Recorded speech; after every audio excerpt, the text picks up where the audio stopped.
Hello, everybody, and welcome in to Geek with Me, where we are looking up. I'm so fucking ready to discuss Superman, the newly minted, newly released, brand new start of a universe, and boy, is it a goodie. It is a good one. I am hopeful. We're discussing Superman today, written and directed by James Gunn, released on July 11th, 2025. I'm Colton Robertson. I'm joined by Joseph George. What's up, homie? Oh, what up, what up? Always a pleasure to be here. It's always a pleasure to have you. Last Thursday night, we went to preview night. We got a 9 o'clock IMAX showing of Superman in. And for those joining us, we're going to start spoiler-free. We will evolve beyond spoiler-free eventually. It's a brand new movie. Just came out this weekend. We want to give everybody a chance to see it. So, yes, we will start spoiler-free. We will give you ample warning whenever we will stop being spoiler-free. So, there's that. Just want to let you know. How'd you feel? How'd you feel about Superman? Oh my god. The first actual Superman release I'm getting in theaters, Same for here. one. So very, very awesome to have that checked off and off the bucket list. And it also being, it is the first time I've seen it, and I don't want recency bias to take too much of a hold here, but it's right. It's either on par with how much I like Superman 78 or actually above. And above in a way that it's just more entertaining. Like, it's just like it from the beginning to end, you are just running, It's a comic book movie, Yes. man. Like, there's an energy to Superman that really does reflect the very nature of a comic book, and that's something that James Gunn does seamlessly. I don't think James Gunn is the greatest director of all time, but I do think he's the greatest comic book movie director of all time. No, I don't think he's the greatest director to ever helm a comic book movie. He is the best at making comic book movies, though, and I don't know. That's a compliment. That's a complicated sentiment, but it's exactly how I feel. I told you off mic just a little bit ago. I ranked all of the 20s comic book movies, modern era, 2020 and on, comic book movies that I've seen. I've seen 30 of them. 30 in the last 5 years. 5 of the top 6 are DC. 3 of the top 6 are written and directed by James Gunn. Yep. Like, come on now. It's the common denominator. He's that good, man. And it's not going to be, we're not looking at a best picture, There's no doubt there. But man, is it a fucking joy. It is so much fun. It's so jubilant. It's so happy. It's so hopeful, and that's everything I want from a Superman movie. It hit the spot, I hold Superman very near and dear as a character, and while I can appreciate what Snyder was going for with Man of Steel and Batman vs. Superman, and frankly, a lot of people have certain gripes with it that I don't agree with. They have gripes that I do agree with. I'm not going to really touch on that. But one thing that I do love about this is it feels like a return to form. The better comparison is Superman 78 than Man of Steel tonally. And that's good. That is a good thing, I think. We're not doubling down on darkness. And not to say that there's not nuance in Man of Steel. I'm not trying to instigate Zack Snyder fans, because I like Zack Snyder's movies. I like his comic book movies. I'm not trying to say I don't. But this is better. It's better, and it's more fun, and it's a bigger joy, and that's what I want from Superman. Yeah, it's more true to Superman as well. Like, it might have been the movie for the time, Man of Steel, and just it's what people thought they kind of wanted, or at least whenever I watched Man of Steel, I, like, with the movie watcher that I was and the age that I was, it was one of the best movies that I've ever seen at the time. Yeah. It was like, oh my God, this looks incredible. Henry Cavill's so cool. It's just Superman's so badass. But then, I get the full work of comic book movies from Superman 78 on, and then I realized, wait a minute, there's this was a different flavor of Superman that isn't really, which is not a bad thing, that's again, I don't want to say it's a bad thing. It's just it's nice to get something that honors the character in a way that feels fitting. You know, it feels like James Gunn, David Cornsweet, we've nailed the idea of Superman even more than the movie. You know what I'm saying? Like just the feeling it gives me is enough for me to go, yeah, this is Superman. And I think that's a strength. You know, I'm a sucker for it. And David Cornsweet, I mean, hard to say that's not one of the best comic book casting choices. Period. I mean, ever is the type of shit I'm talking about. Feels almost made in a lab to have portrayed Clark Kent. I holy fuck, was he good? Yeah. Golly. I mean, kind of every character fit their role perfectly, but it makes it so much better when the titular character, the guy you're going into the theater for, is just like a glove. I mean, he was just, again, kind of a crazy thought that we're establishing an entirely new universe as well. Right. You know, we have a lot of other characters in the movie too. The Justice Gang, you know, I mean, it's credited, like, before watching, I'm like, oh my gosh, like, are they going to be able to actually balance all of this stuff? And maybe some characters didn't get explored as much as I'd want them to, but at least Superman, Lois, the people you care about, and like a lot of the other people were very, very explored. And like, I don't think it took away from Superman too much. And not at all. Yeah, and Cornsweet, every time he was on screen, I mean, it was just, I didn't question it. Like, it was almost perfect that I really haven't seen him in anything either. So, like, he is this new face of this new universe and this new Superman, and he is so hopeful, so, like, childish, like, the child wonder is still there, or just the simple nature naive, of, yes, a little bit, you know, and not naive. I wrote this in my review for the movie. It's like, when it's Superman, it's not naive. For like a normal human, it might be a little naive, but when it's Superman, it's possible.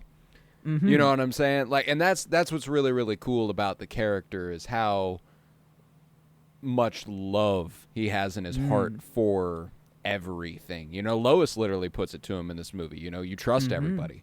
You love, you see the beauty in everything. You know, maybe that's the real punk rock. And I really love that portrayal coming to life so vividly with David Cornsweet. And, you know, to pivot to Lois a little bit, I love Rachel Brosnahan. She is incredible. She's perfect as Lois Lane. And everybody is. Like, that's the part that blows me away the most about the movie, is that casting-wise, they couldn't have hit the mark harder. It's insane how perfect everyone is in their role. Nick Holt is unbelievable as Lex Luthor. Rachel Brosnahan is incredible. I'm calling her Brosnan. I don't know exactly how to pronounce her last name. It sounds like I'm talking about Pierce Brosnan. It might be Brosnahan. I don't think it is, but it could be. I don't want to dismiss that as a possibility. But I loved her as Lois. Jimmy Olsen being played by Skylar Gisondo is perfect. Wendell Pierce as Perry White, incredible. Just down the line, everybody that I see in this movie is perfectly. Cat Grant, Eve Tessmacher, just bringing her into the 21st century in a way. Oh my God, perfect. You know, like, it was just everything was hitting the fucking mark for me, man. And I mean, Mr. Terrific and Guy Gardner and Hot Girl and just everything. It was impeccably done performance-wise, I think. And I think the biggest thing I was looking out for is, like, well, how do you step up to Christopher Reeve in, like, the original movie? And it's kind of like, we just kind of forget about Superman Returns. You know, we'll just, I don't want to dismiss it completely, but it's just kind Brandon of like, Routh is not a bad Superman. Yeah, he was in a bad Superman movie. Yeah, you know. Yeah, the movie was just not there. But and then Henry Cavill, you get there. It's just, it's not compare. Like, I'm already comparing Cornsweet to Reeve, and I'm not, like, it's above Cavill's play, and I think it's just because of the nature of the movie. I agree. But I think Cornsweet's in a more interesting position here because he got to play the true alien or global Superman. And I feel like Christopher Reeve only got to play the American dream, the Yeah. pure USA The Superman baby. of the time. Yeah. And I think and maybe that is like if I was watching Superman 78 in 78, then I would be saying the same thing, that oh man, this is the Superman for the time. They perfectly encapsulated it, and for very, I think that's where the controversy for the movie comes from, and it's crazy that it's controversy in the first place, because like there isn't any explicit label. It's very clear, I think, what they're trying to say, but at the end of the day, the story is just human. It is just a actual Superman story that isn't pulled from today or anything. It mirrors today because history repeats itself, but like it is just a common, he's helping the less fortunate, or I don't know, he's just helping the good people. The vulnerable. And it's as simple as that. Like there's nothing more. And ever since the character was written in 1938 by two Jewish writers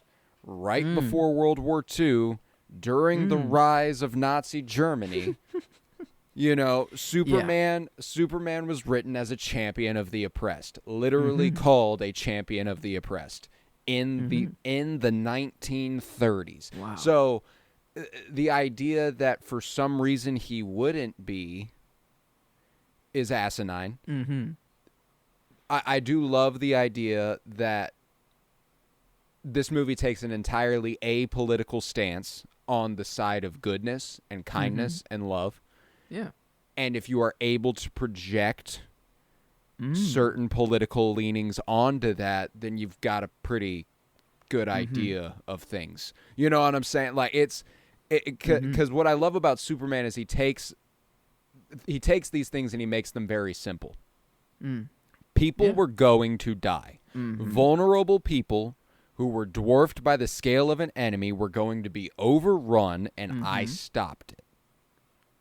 That is unquestionably a good thing to do. Are there going to be people who debate who the good and bad guys are? Some people will, and some people will be wrong. Yes, some people will debate it.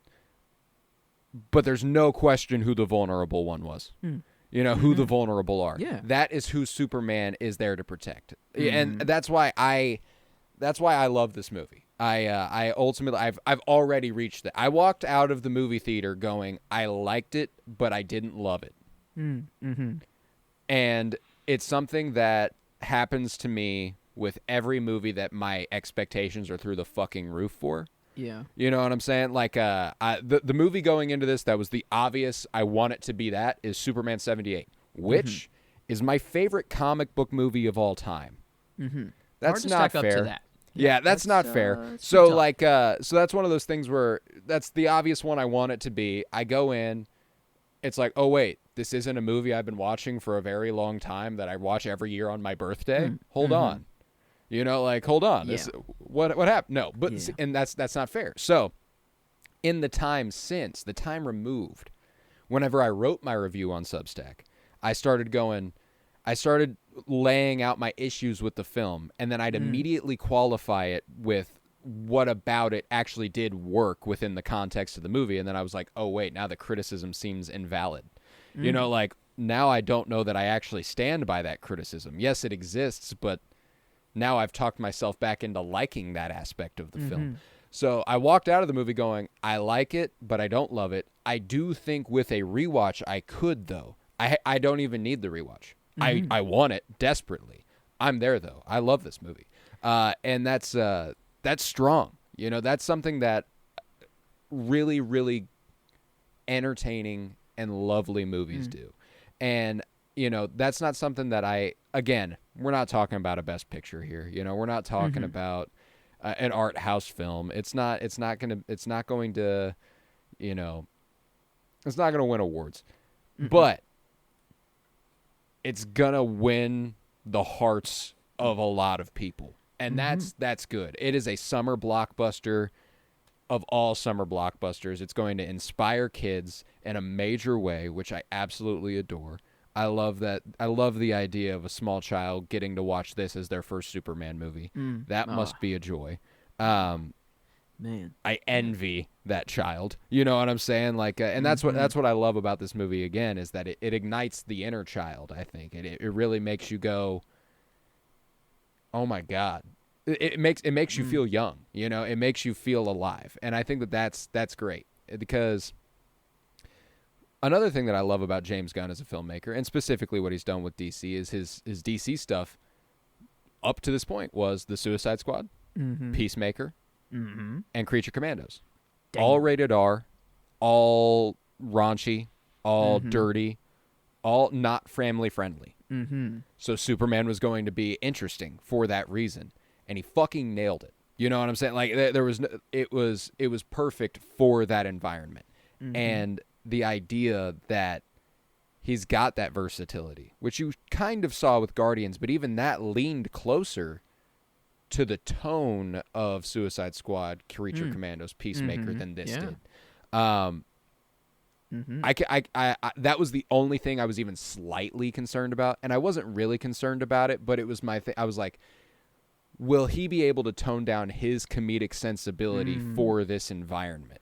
And he did. He nailed it.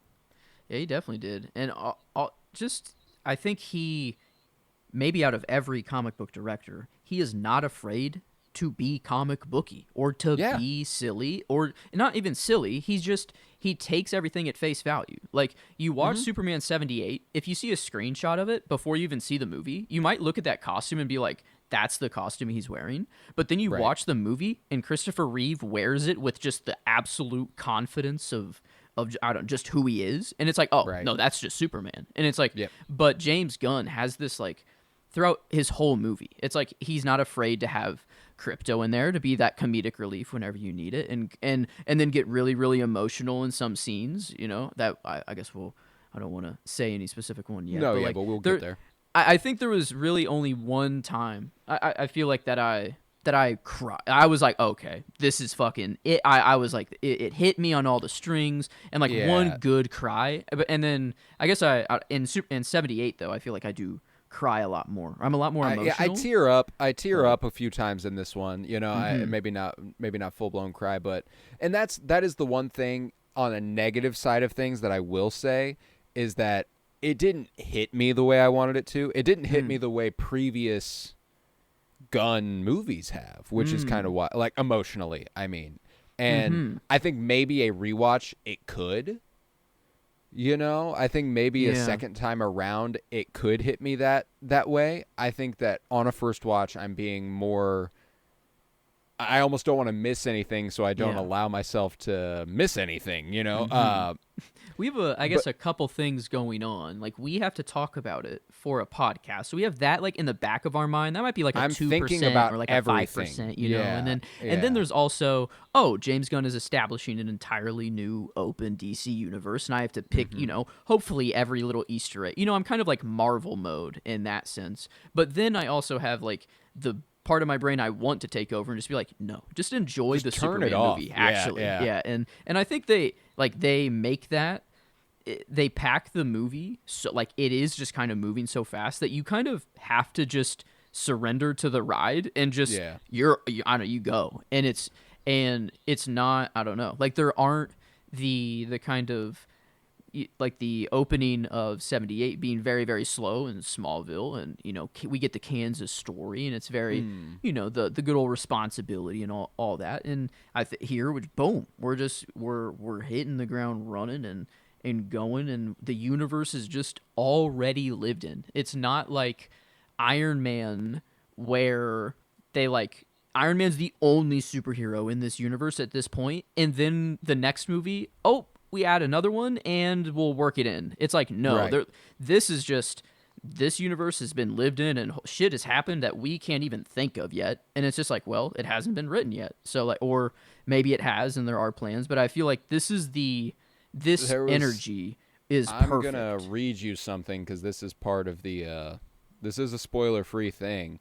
It was a message from the CEO of Warner Brothers today regarding the success of Superman as it is doing well. Yes, it is. It's performing incredibly well. I looked at the theater today a few times to see if I might be able to see it again, and there was maybe a couple open seats, and every showing I looked at. Let's go. This it made me very, very happy. Mm-hmm. But I'm gonna read this in full because it is incredibly encouraging for the future of this franchise and this universe. 3 years ago, I hired James Gunn and Peter Safran to reimagine and unify the creative direction of DC under one leadership team by breathing new life and excitement into one of the most iconic storytelling franchises in the world. James and Peter's commitment to honoring the legacy of the DC universe while forging something new and enthralling is inspired. He said, "This weekend, we watched Superman soar as James Gunn's passion and vision came to life on the big screen. Superman is just the first step. Over the next year alone, DC Studios will introduce the films Supergirl and Clayface in theaters and the series Lanterns on HBO Max. All part of a bold 10-year plan. Oh, The DC vision is clear, the momentum is real, and I couldn't be more excited for what's ahead." let's go. Yes. Yeah. No, I mean, dude, and I didn't want to go in thinking like I wanted to go in and go, I'm watching this as though there is nothing else coming. The movie makes that impossible. Yeah. The movie is actually that exciting. The world building is so, I mean, there's a lot of explicit world building. There is some expository stuff, but there's also a lot of just like, there you go. That's something that we have to look forward to. Here's a little bit of something. Here's a little bit of something. And we'll get to a little bit of that in spoiler-free mode or whenever we get to the spoiler mode. But the world building is incredible. They immediately hit you with stuff that you're like, oh, shit, okay, let's cook. Yeah. I really, really love it. And one of the things that I also love about it is I do think it might be overcrowded. It probably is. There's probably a little too much in this movie for this movie to be as good as it possibly could have been. Because it's by no means a perfect movie, But what I do love is that it's structured like, and I would need to rewatch it to really break this down, but like a 4 to 6 issue miniseries of a comic. Like, we get this whole first part, and then they introduce Clark Kent. And he's on his way to the Daily Planet. Then we get this whole part where they develop Clark and Lois a little bit, and then we cut again, and it's something new. And then we do this whole part, and then we cut again, and it's something new. And it's not new; it's a continuity. It's obviously it's not an anthology or anything, but like, it's the structure does feel like mini stories that we are putting together back to back to back that are forming a larger narrative. And I think that's really, really tactful. And in a comic book movie is something people should take fucking notes on, dude. Like, there's a sequence towards the middle of the movie that takes place in quite the bizarre setting. And Joe, I hope you know what I'm getting at. Yes. That whole thing is one issue of a comic book. Yeah, true. Yeah, totally. and then that is an entire issue of one comic book, and then we resolve it, we go to the next issue of the comic book. And that's what I love, is that there's these mini conflicts throughout the movie building to the larger conflict. And that's awesome. That's a great idea for writing a comic book movie. And again, I don't think it was not a perfect movie, but it's about as good a comic book movie as I've seen since the Batman. It is the best comic book movie I've seen since the Batman. Yeah. There is a difference there of that theater experience. I knew from the fucking jump with Batman. I mean, I was like, I'm getting into something that I know the Batman, I'm over here talking about how the Superman's probably not a perfect movie. The Batman is a perfect movie. It's perfect, actually. I love that movie. It's a different tier, and it's top, top. We're talking top couple DC movies all time right here, and there's a gap, Yeah, but the Batman, it falls weirdly into the same vein as Superman 78, where we're not building a big universe. We're just setting out to make a good superhero movie, or just one title character make the movie. And I wonder a world where James Gunn is just tasked with that. Make a Superman movie. Maybe at the most, this movie becomes a trilogy, not an extended universe. he's having to juggle a whole lot here, and I think it's like it's so impressive with what we got. Like the fact I that agree, he did everything. Like I was so worried about the extended he did a universe. lot, and he did it really minimally. The inclusion of the Justice Gang, which is not a spoiler. We know Guy Gardner, Hawk Girl, and Mr. Terrific are in the film. That's no doubt. I was impressed with how large a role they were in the film. Yeah. It wasn't like Batman versus Superman where it was getting marketed as including Wonder Woman and Aquaman, and then they were just like in a cameo each. Yeah. It wasn't like that. They were a part of the. Mr. Terrific is like the film's fourth lead. Ooh, yeah. He's like sick, Mr. too. Terrific is like fourth on the bill. It's like Superman, Lex Luthor, Lois Lane, Mr. Terrific, which is kind of crazy. But I love that. I love that that's actually the route that they went here, and it pays off big time. And we'll get to that in the spoilers, but it's something that's grown on me a lot. Immediately out of the theater, I was kind of like, were they too involved? Was there too much of them to make this movie as good as it could have been? But the payoff of their story kind of makes it all worth it. It's really well done. It's surprisingly so. Like a weird, also future investment worth it. Like it's quality now, and it'll make quality in the future. Not only is it well. a future investment, look at the characters we are making that future investment in. We're talking about Guy Gardner, Hawk Girl, and Mr. Terrific. That's and maybe they're more like we can let go of them easier. Like maybe that's why, I don't know. Like they could die just at any given point. Who knows? No, and I think there's, but they are also building a universe from the ground up, and the fact that we are already enjoying a quote-unquote Justice League that includes 3 characters who aren't top bill. No. Like that's awesome. I like that that's the direction we're going, and it gives me a lot of hope. It gives me a lot of hope, which is exactly what I want from a Superman movie. Like that's hope. the point, and That's what it's all about. It's the symbol on the chest, man. Well, and that's what's cool too. They don't spend a lot of time digging into things that have been dug into in other Superman movies. Like we don't get an origin in this movie. Yeah. We're not seeing him launched off Krypton. Nope. Like we start this movie and he is Superman. Like that's been done. I like. Oh. I kind of like that. Oh shit. What I didn't really realize. I mean, Marvel does it as well. It's not crazy to go backwards in the timeline. But Marvel just has this different thing where it's like they had to make excuses for how they didn't appear in other things and stuff like that. So like I feel like there's this weird thing with the legit just chronological, just the real timeline that the movies are released, and then the MCU timeline. But here, like, we could just get a Superman Origins movie, or we could get 30 year or what, like, or out of like there's so much, I don't know, just we could There's so go much history. anywhere. There's implicit history in this movie that in this universe that I love. And I think that it's also interesting because it's like, what characters are we going to say already existed? Like what characters are we going to like?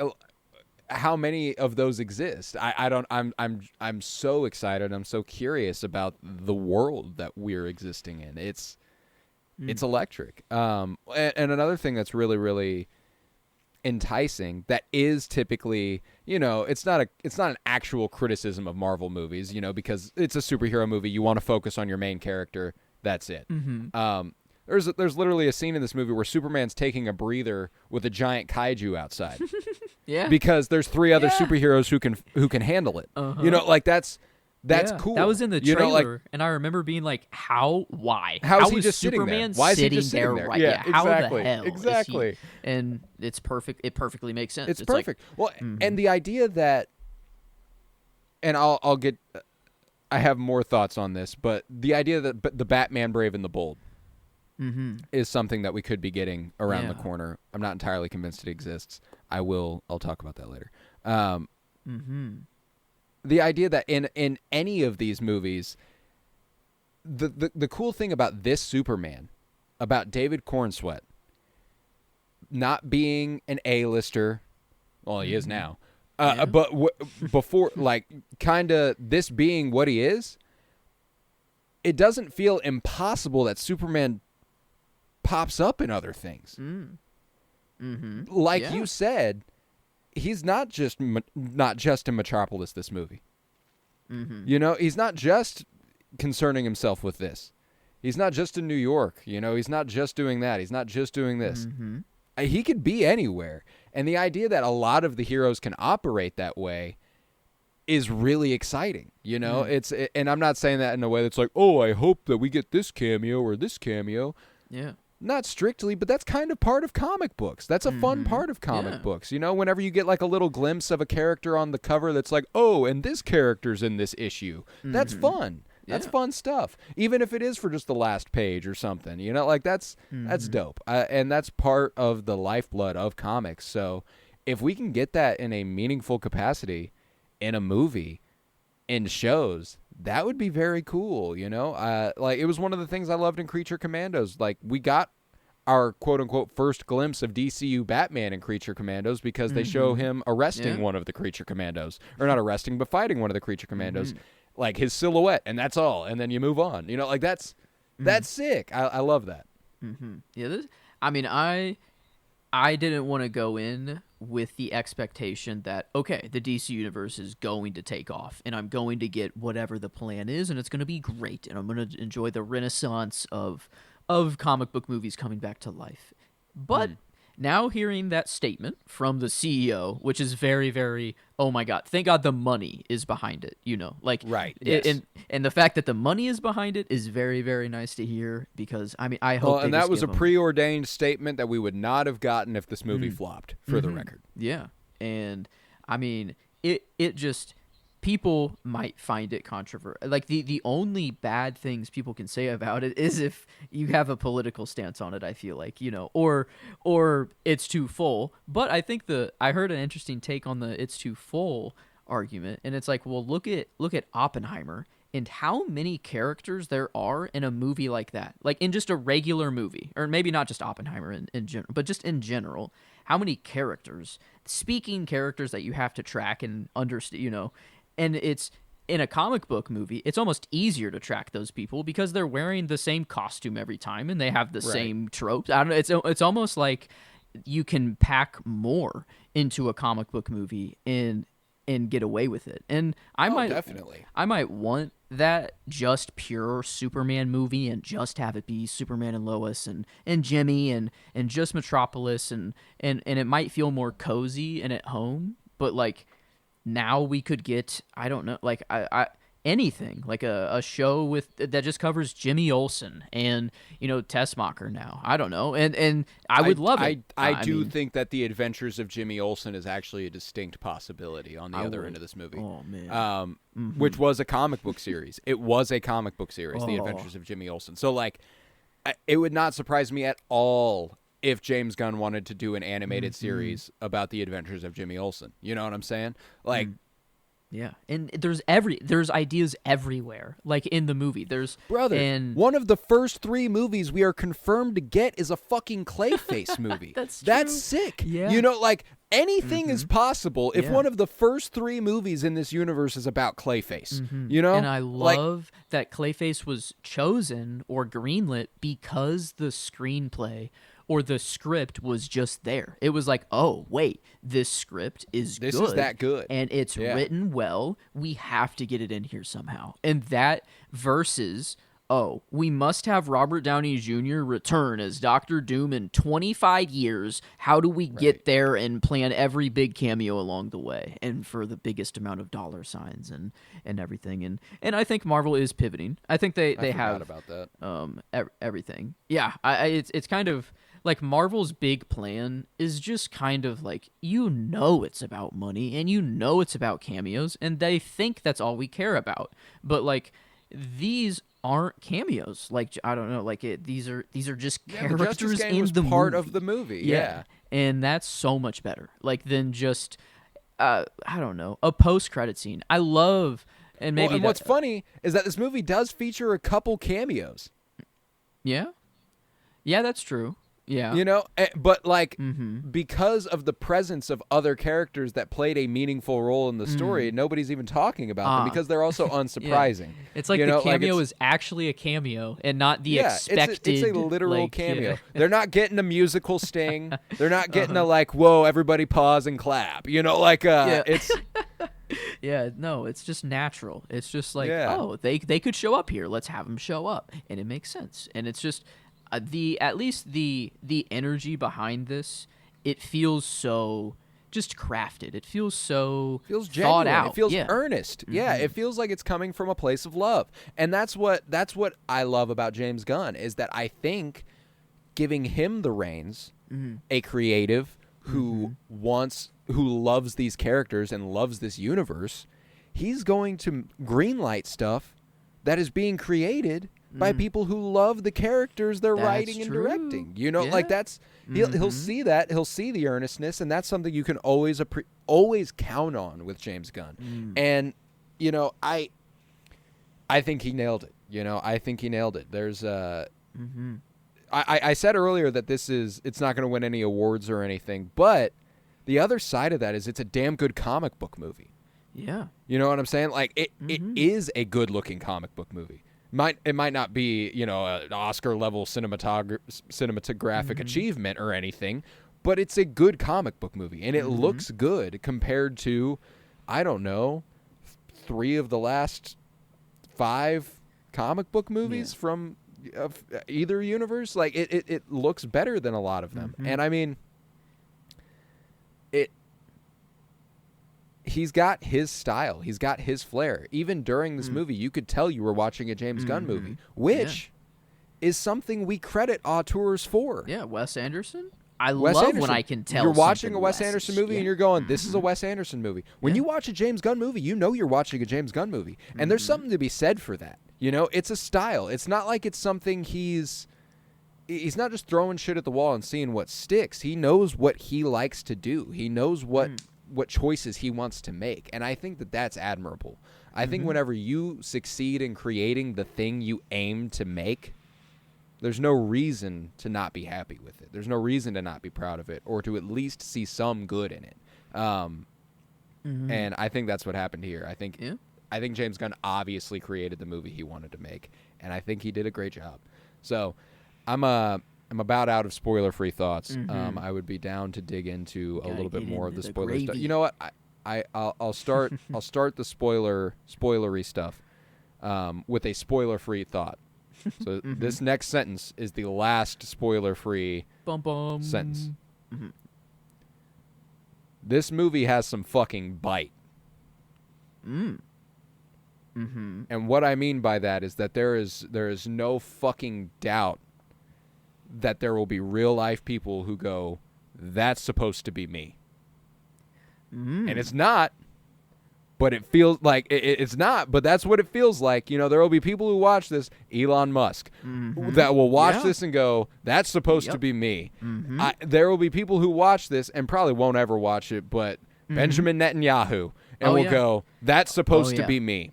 You know, like Putin Yahoo. If we can combine, you know, I feel like it's a double fucking edged sword here. Like it's like a just whoever the world leader is that's on the not side of good. It's that simple. Like it's like it is. It can apply. There are tons of figures in the world right now who could be Lex Luthor or the Baravian president. You know, there are tons of world leaders and rich people that could be either of those characters. The main villain of this movie is the richest man alive and bald.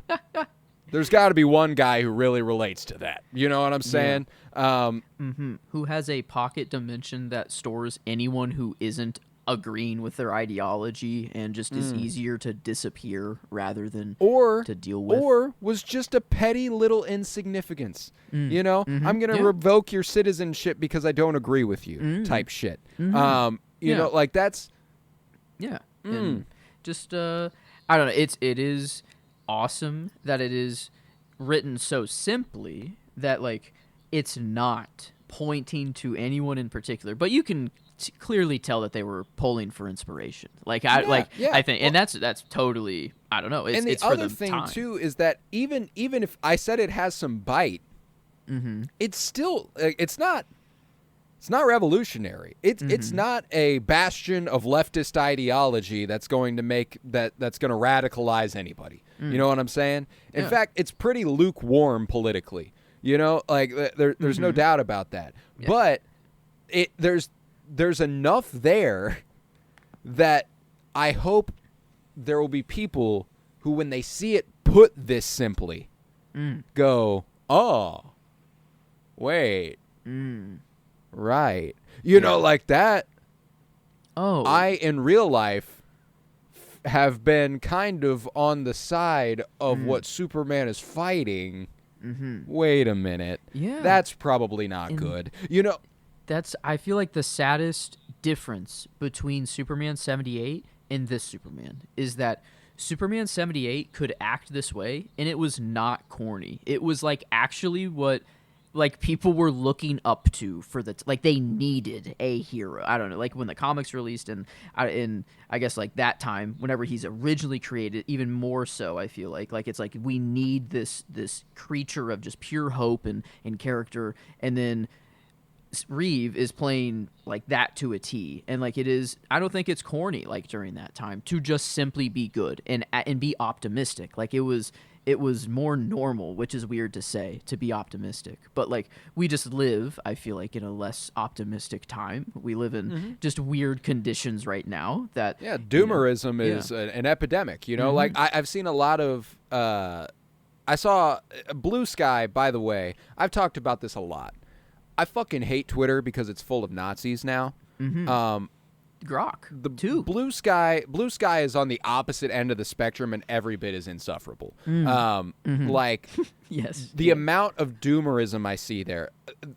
You look at the replies in anything, and it is someone who is a bleeding heart liberal complaining about the state of things. And like, yeah, we need to talk about it. But not in regards to everything. You know, like I saw a reply to a post about this movie that was like, I'm tired of superhero movies. Nobody's coming to save us. Bitch. Wow. Damn. What do you mean? Yeah. What do you mean no one's coming to save? You're supposed to do this. We're supposed to do the saving. Yep. And movies like this are supposed to inspire us. I wrote this in my Substack review too. It's not a how-to. It's not a handbook. It's not a guide. It's not telling you what to do. But if you allow yourself to be inspired by stories, by a character like Superman, we can do some good shit together. Yeah. You know, like that's the point. He literally says that the best part of him is human. We are the best part of Superman. And the mistakes that he makes are Yeah. why he is human. And that's like, we learn from them. We understand, you know, and the doomerism part, it's like there are always going to be those people out there, but all that it accomplishes, the consequence of it is just making the optimists or the people who are actually going to make the change happen, it just makes their job harder. So like if you are a doomerist and the majority of people become like this way, then like actually it is harder for that change to happen. Like it is, you have to believe in it for it to be possible, you know, like that's corny, but it's fundamental, you know, like that's real shit. And that's why movies like this and stuff like this is important. I think that, you know, and like I said, it's not a bastion of leftist ideology that's going to radicalize anybody. I said that word for word a second ago, but there are going to be plenty of people who watch it and think it's quote unquote woke. And that's already been a thing. You know, Fox News was running wild with the pro-immigrant propaganda propagated by the new Superman movie and all that. Like, that, A, is hardly in this fucking movie. But also, like, if you watch the movie and you come away mad that it's quote-unquote woke, I hope you realize what that means. yeah. You know, like I hope you realize, like I hope you have enough self-awareness to look at yourself and go, "Oh, I'm not I'm not just political. I'm hateful. Like, when You did know? hope and just good, acting for good, people were going Kindness. to die. Yeah, literally just pure good. That is woke. That is wrong. You know, you can't be for real. Like, you're lying. What's your angle? I feel like is what it is. Like, what it roots from is just like, well, you can't. There is no good anymore. So like, what's your angle? What are you benefiting Right. from this? It's like no one can be a Superman because everyone has to have something. And but no, like, actually, it actually doesn't have to be that way. And it, like, in a crazy world where we all are Superman, you know, obviously we can't have this, but if we all are in just this naive good way, we just help each other. And no, you know, the bad is gone because we It's don't. only It's not even naive. there. It's only naive because it's not. It doesn't exist. You know, like Yeah. if everyone did behave like that, it wouldn't be naive. It would just be normal. And that's why, like, I just love the character, man. It makes you realize how simple things could be, and there's kind of something devastating about that. Because I love that scene, by the way, the interview between Lois Lane and Superman. Yeah, that counter is to the first interview. I don't know, like a complete opposite from the 78 interview. Absolutely. And I love that they flip that scene on its head. It is the best Lois and Clark scene in the movie. Oh, yeah. By like a lot, which is one of my issues with the movie. I can't put that in, or you can't put that in. I don't know, the you whole can't back put and that forth. in. Or like, It's like, yeah, oh, obviously you but can't then- do that. You know, that's obviously off the record. You know, you can't use that. I loved all of that. Their chemistry was incredible. Which is why it kind of sucks that they're separated for so much of the movie. That's true. But regardless, like, the journalistic integrity of Lois Lane and kind of go, you know, like, oh, you time the interviews with yourself. Is that something you're capable of? Is that one of your powers? You know, I love that shit. And the way he puts it just so simply, people were going to die. And the way he does it exasperatedly, you know? Yeah. Like, it's ludicrous that you would think that anyone would think that what I did was wrong.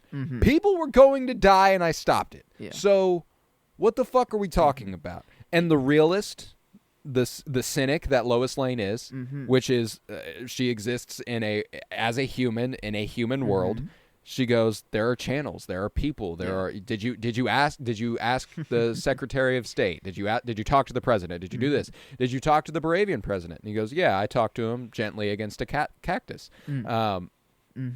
Yeah, and later on smelled his pee. You know, we heard that he pissed his pants on the way over there. Yeah, it's but I think in like they're both right. So I think, you know, Clark a little more so, but it's like 100%. Yeah, it's I think the own pitfalls of just you have to trust the authority. You must have the authority make the decision. But it's like, well, the authority might not be on the side of good, actually. They might make the decision that actually benefits the economy or benefits XYZ. Who knows? Not good. And most of, I think, the decisions that are being made nowadays are kind of that way. It doesn't seem to make sense. It doesn't seem to be benefiting the good. And just simply benefiting good seems just left and radical now, which is like wild to say. But I think at least this movie, like, being made, it is clearly a message to like Elon and Trump and Netanyahu and, you know, global leaders, but I think also just in general, hey, like, world, like obviously we don't have a Superman, but it just another Andor-esque, just like every little battle matters. Like, it doesn't matter. Just if you're fighting for good, that's all that matters in the first place. Like, it's just as long as you think truly the decision that you're making is good, then that's all that matters. And the corniness in me wants to still say, well, violence or fighting doesn't need to happen. You know, like in the perfect world, you are good and that is it, and you are true to yourself and character, and that's all that is needed. But at least history has shown that. I would like to, I don't know, it feels like if we don't want to repeat history, you have to break it somehow, is my kind of hope for kind of holding on to like a non-violent something, but I don't know what that solution is. No, yeah. Well, and that's the thing too, is that like one of the things that I love about this movie is I said all that stuff earlier about how we're human and we're the best part of Superman, and even Superman has to fight. Mm-hmm. Yeah. He doesn't solve any of the conflicts in this movie with words. It's just neither does the Justice Gang. Now they kind of do with the Lex Luthor stuff. If in real life our media gave a fuck in any capacity about integrity, that would be what happens with the Daily Planet and Lex Luthor at the end of this movie. Yeah. Like they do the expose that's like, holy shit, look at what this evil person wants to do. Isn't it evil? We do that now, and we're like, but is it really all that bad? Let's look at the pros and cons, And it's like, wait a second, no, it's bad, and we love to both sides everything, and in the spirit of friendliness or supposed friendliness, but there's an idea that some things are just bad, some things are just negative, and I think that that's one of the things that like now in real life we'd have an article about how Lex Luthor could revitalize the economy in Jaharpuria or whatever, it's like, would it really be all bad if Lex Luthor was the king of one half of Jaharpuria? Would that really be a bad thing? And that's just kind of, that's the pessimist in me. But I do think that's kind of the state of things. And so there are things that are, again, comic booky. It's not a mirror of our world. It's not trying to recreate it. It's just kind of it's merely reflecting it a little bit. And it does a very poignant job at it, and I think that I love the Daily Planet. I love journalism, so them going with this angle where they get to do superhero shit is super fun. Them flying around, the staff of the Daily Planet flying around in Mr. Terrific's ship is awesome. I'm a sucker for shit like that, and that's just so comic booky and perfect. Yeah, man, I loved that stuff. Yeah, I think like Justice Gang and as far as the Justice Gang goes, Mr. Terrific I think took the cake. Highlight for me, easy. Which is he had the coolest fucking action sequence in the movie. Oh, dude, he had the James Gunn sequence. I feel like the Peacemaker reflection off the helmet, the I don't know, the Birds of Prey, Guardians Flower of the Power, Galaxy 3 hallway scene. Yeah, this is Mr. Terrific of all people. I feel Clark and Superman. Superman got his way. He had some cool shit. Don't get me wrong, but this was the kind of the scene, and it was badass. Well, because it just kind of puts on display, like we know what Superman's capable of a little bit, and if you're familiar with comics, you know what Mr. Terrific is capable of, but we've never seen that on screen, so that's why it's fucking sick. Like the only Mr. Terrific to ever be on screen was in the fucking Arrowverse on CW. Really? So like, yeah, and he was fun. I liked him, but like very different characterization than this and comics. Perfect blend of at the beginning there. I feel like Mr. Terrific is staying this way. He does the right things and he's still helping, but he's like, I don't care for human emotion. He's a please softie. stop talking to me. He's actually a softie, but and he's like the dad who says he doesn't want the dog, but ends up being the dog's best friend and all that good stuff. Yeah. And I think the point, at least of this Justice Gang, I don't know if they're like, staples to stay around and show up and everything else continuing. But I think it's at least to be like, these are the heroes that are around that don't act on pure good. This is kind of the Vought Industries or the paid for heroes and how they act. And it's like, they're new just Avengers. Yeah.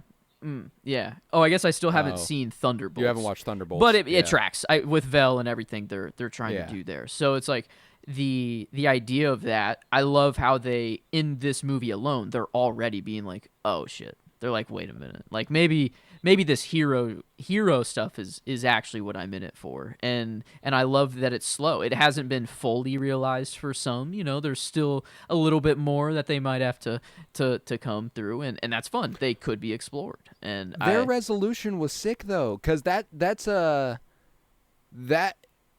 to cause all sorts of problems for Maxwell Lord. By the way, that was one of the cool world building things they did is that the Justice Gang is funded by Lord Industries, which is owned by Maxwell Lord.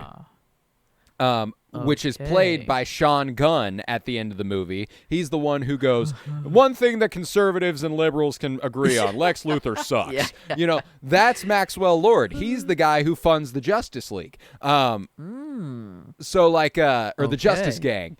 Okay. That's one of the coolest little bits of world building they do in this movie. And the idea that now a corporate entity has interfered in an international conflict. That's got to cause something for Lord, you know. And does that mean he has to cut ties with the Justice League? And therein, are they no longer a corporate entity? Like, that's kind of the stuff that they could dig into the weeds of literally every little bit of this movie, and it would be interesting, which is sick. And that's why I love the resolution of the Justice Gang story, them deciding to act not in the service of any corporation, not to appoint anybody's agenda, not to do anything, just not for money, but because it's the right thing to do. It is the morally sound thing to do, and that's sick. And it was a twist that I was kind of iffy on straight out of the theater because, brother, it would have been quintessential Superman, maybe an all-time Superman movie moment if he showed up in that moment when the kid was asking for Superman to come. I know, man. I want it like, it's okay. It's okay. It ends up being a good twist for the Justice Gang story. However, that would have been better than what Clark's doing in Metropolis. Yeah.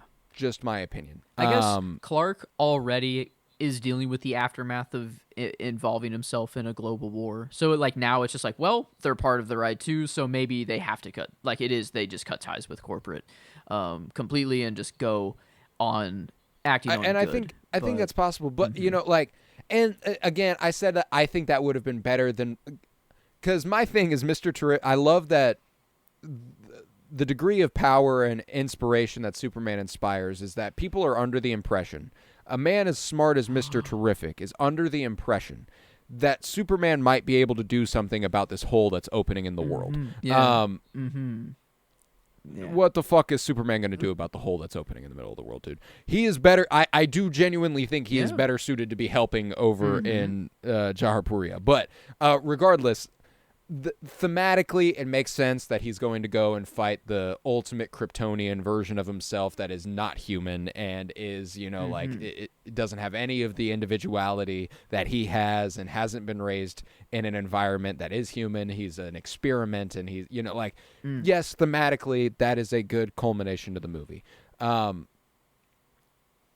obviously, him getting to face off with Lex Luthor at the very end of the movie is even better. One of my favorite line reads in the movie is Lex Luthor explaining his plan. This is what I'm going to do. This is how I'm going to do it. This is my goal. I hate you. Da, da, da, da, da, da, da. And then Superman just goes, why? Yeah.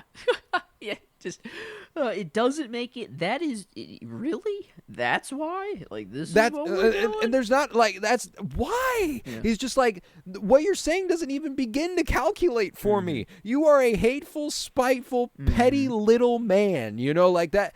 And I love that none of it computes for him. You know, he's just like, you are wrong. You know, and fundamentally, it's that simple. And God, I will give Nicholas Hoult this. That is the most I have hated a comic book movie villain in a long time. Yeah. I mean, it's crazy to say. I love Gene I don't Hackman, don't hate Gene Hackman's Lex Luthor. He's fun. You know, Gene Hackman's Lex Luthor is a funny counterpart to, you know, he's poking fun at all of his subordinates. He keeps dumb people around because they kind of inflate his ego. It's a good time. Fuck it. I fucking hate Lex Luthor in this movie. Thanos, you know what I'm saying? Fucking like. Well, I mean, and even then, there's been a lot of comic book movies lately where it's like the villain might have a point. Yeah. Thanos. There is half not. of life? I love that it is literally a part of this movie for the hero of the movie to go, what the fuck are you even talking about? Mm-hmm. You know, like, Yep. it's so asinine what you're saying that I can't even comprehend it. Yeah. You know, and Nicholas Hoult does just perfect Mm-hmm. at bringing that to life. Sadly, he didn't get to wear the cape. I think that was his original goal, and maybe it made him even more. It fueled the performance, of Lex a little more. Right. But man, I think he, other than Superman and how refreshing it is just to see a comic book movie like this, I think Lex is the best part of the movie. Like I agree. or the story that he brings, because while he is just pure evil and just going on dollar signs and just the goal of killing Superman and that's it. Like, even the people in his like control room, his most dedicated followers, even they're like, dude, what the You are fuck going to are kill you everybody. doing? Yeah, like you're and whenever he's like, he does start ripping the hole just through Earth and he doesn't care anymore. Like, they're like, oh, are you kidding? Like, everyone's like, dude, what the hell? But he does it as just like, well, I'm just gonna stop it before it touches anything I care about. And he says Well, it and so also, like there's nothing he cares about, though. other than killing like, Superman. Yeah, That's the thing, is that there's not a single thing on Earth that he cares about. That would have destroyed the world, and he would have been okay with that. mm-hmm. You know what I'm saying? Like, he would have been fine if that happened. And that's what's even more incredible about this portrayal of Lex Luthor, is that, again, I love Gene Hackman's Lex Luthor, and Gene Hackman as an actor is a GOAT, one of the greatest to ever do it. This is so honorable to what Lex Luthor is like in the comic books, and I cannot wait.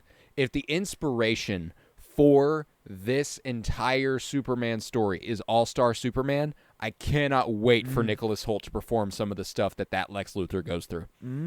I cannot wait for one of my favorite moments. Did you ever finish All-Star Superman? Did you read that all the way through? I got to like a really cool Jimmy Olsen arc, and then like the colorful Yes, super, I remember that too. That, and there's then a panel. One of Lex Luthor's goals in that movie in that book is to get Superman's powers. Yes. Okay, I remember. He gets them. He eventually gets them, and this is the exact. This is what's said. This is the dialogue. Lex Luthor goes, "It's so obvious. I can actually see and hear and feel and taste it, and the fundamental forces are yoked by a single thought." He says, "Sorry, these new senses.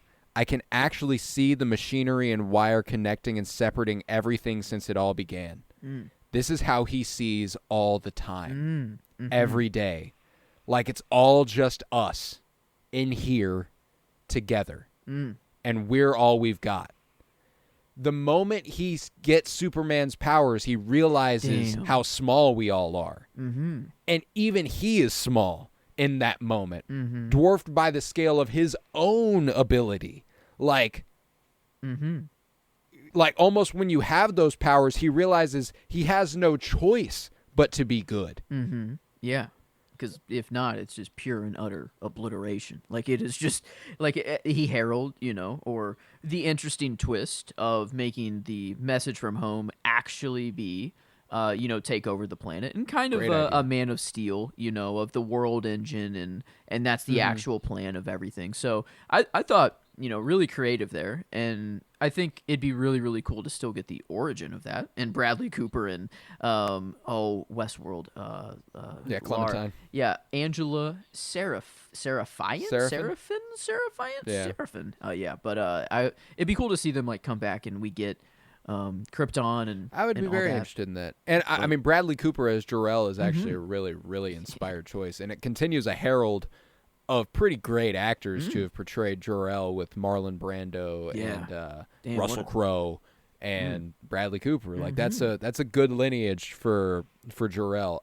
And I really enjoyed that twist as well. I think it benefits from not having any of the origin prior to it. I think that is a good way to introduce that as a twist. One thing that I will say for a lot of the twists in this movie is that they were very easy to track. Yeah, like the Element Man in the cell, and it's like his son's across. And you're like, oh, well, obviously he is going to help him out. Ultraman. eventually, I don't know. oh yeah, That was yeah. It's like from a fuck. I The wonder. moment they pull up, to the Fortress of Solitude, maybe even before, you're able to go, well, that's a clone of Superman.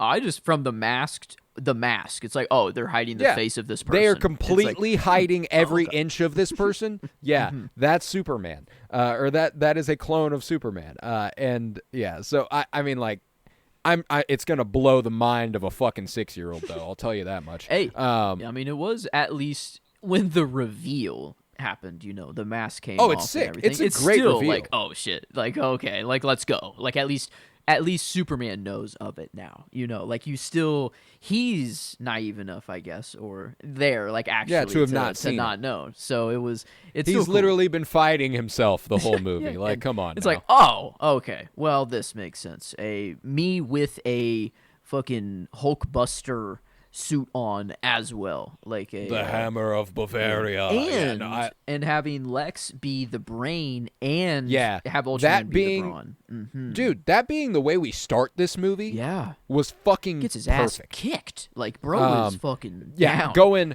30 years ago. 30 years ago, metahumans emerged on Earth. They had powers. 30 years ago, a boy crashed into a field in Kansas and was raised. What was it? 3 years ago, that boy became revealed himself to the world as Superman. 3 weeks ago, Superman stopped the conflict, stopped Bavaria from invading Jaharpuria, and inserted himself into and then 3 minutes ago, Superman lost his first battle to the Hammer of Bavaria. And then another cool thing is that later, 3 months ago, is when he started dating Lois Lane. It's all three. Yeah. Three. It's all What's threes. the three? Yeah. What does it mean? Trilogy confirmed? Trilogy. Yes. Trilogy confirmed, ladies and gentlemen.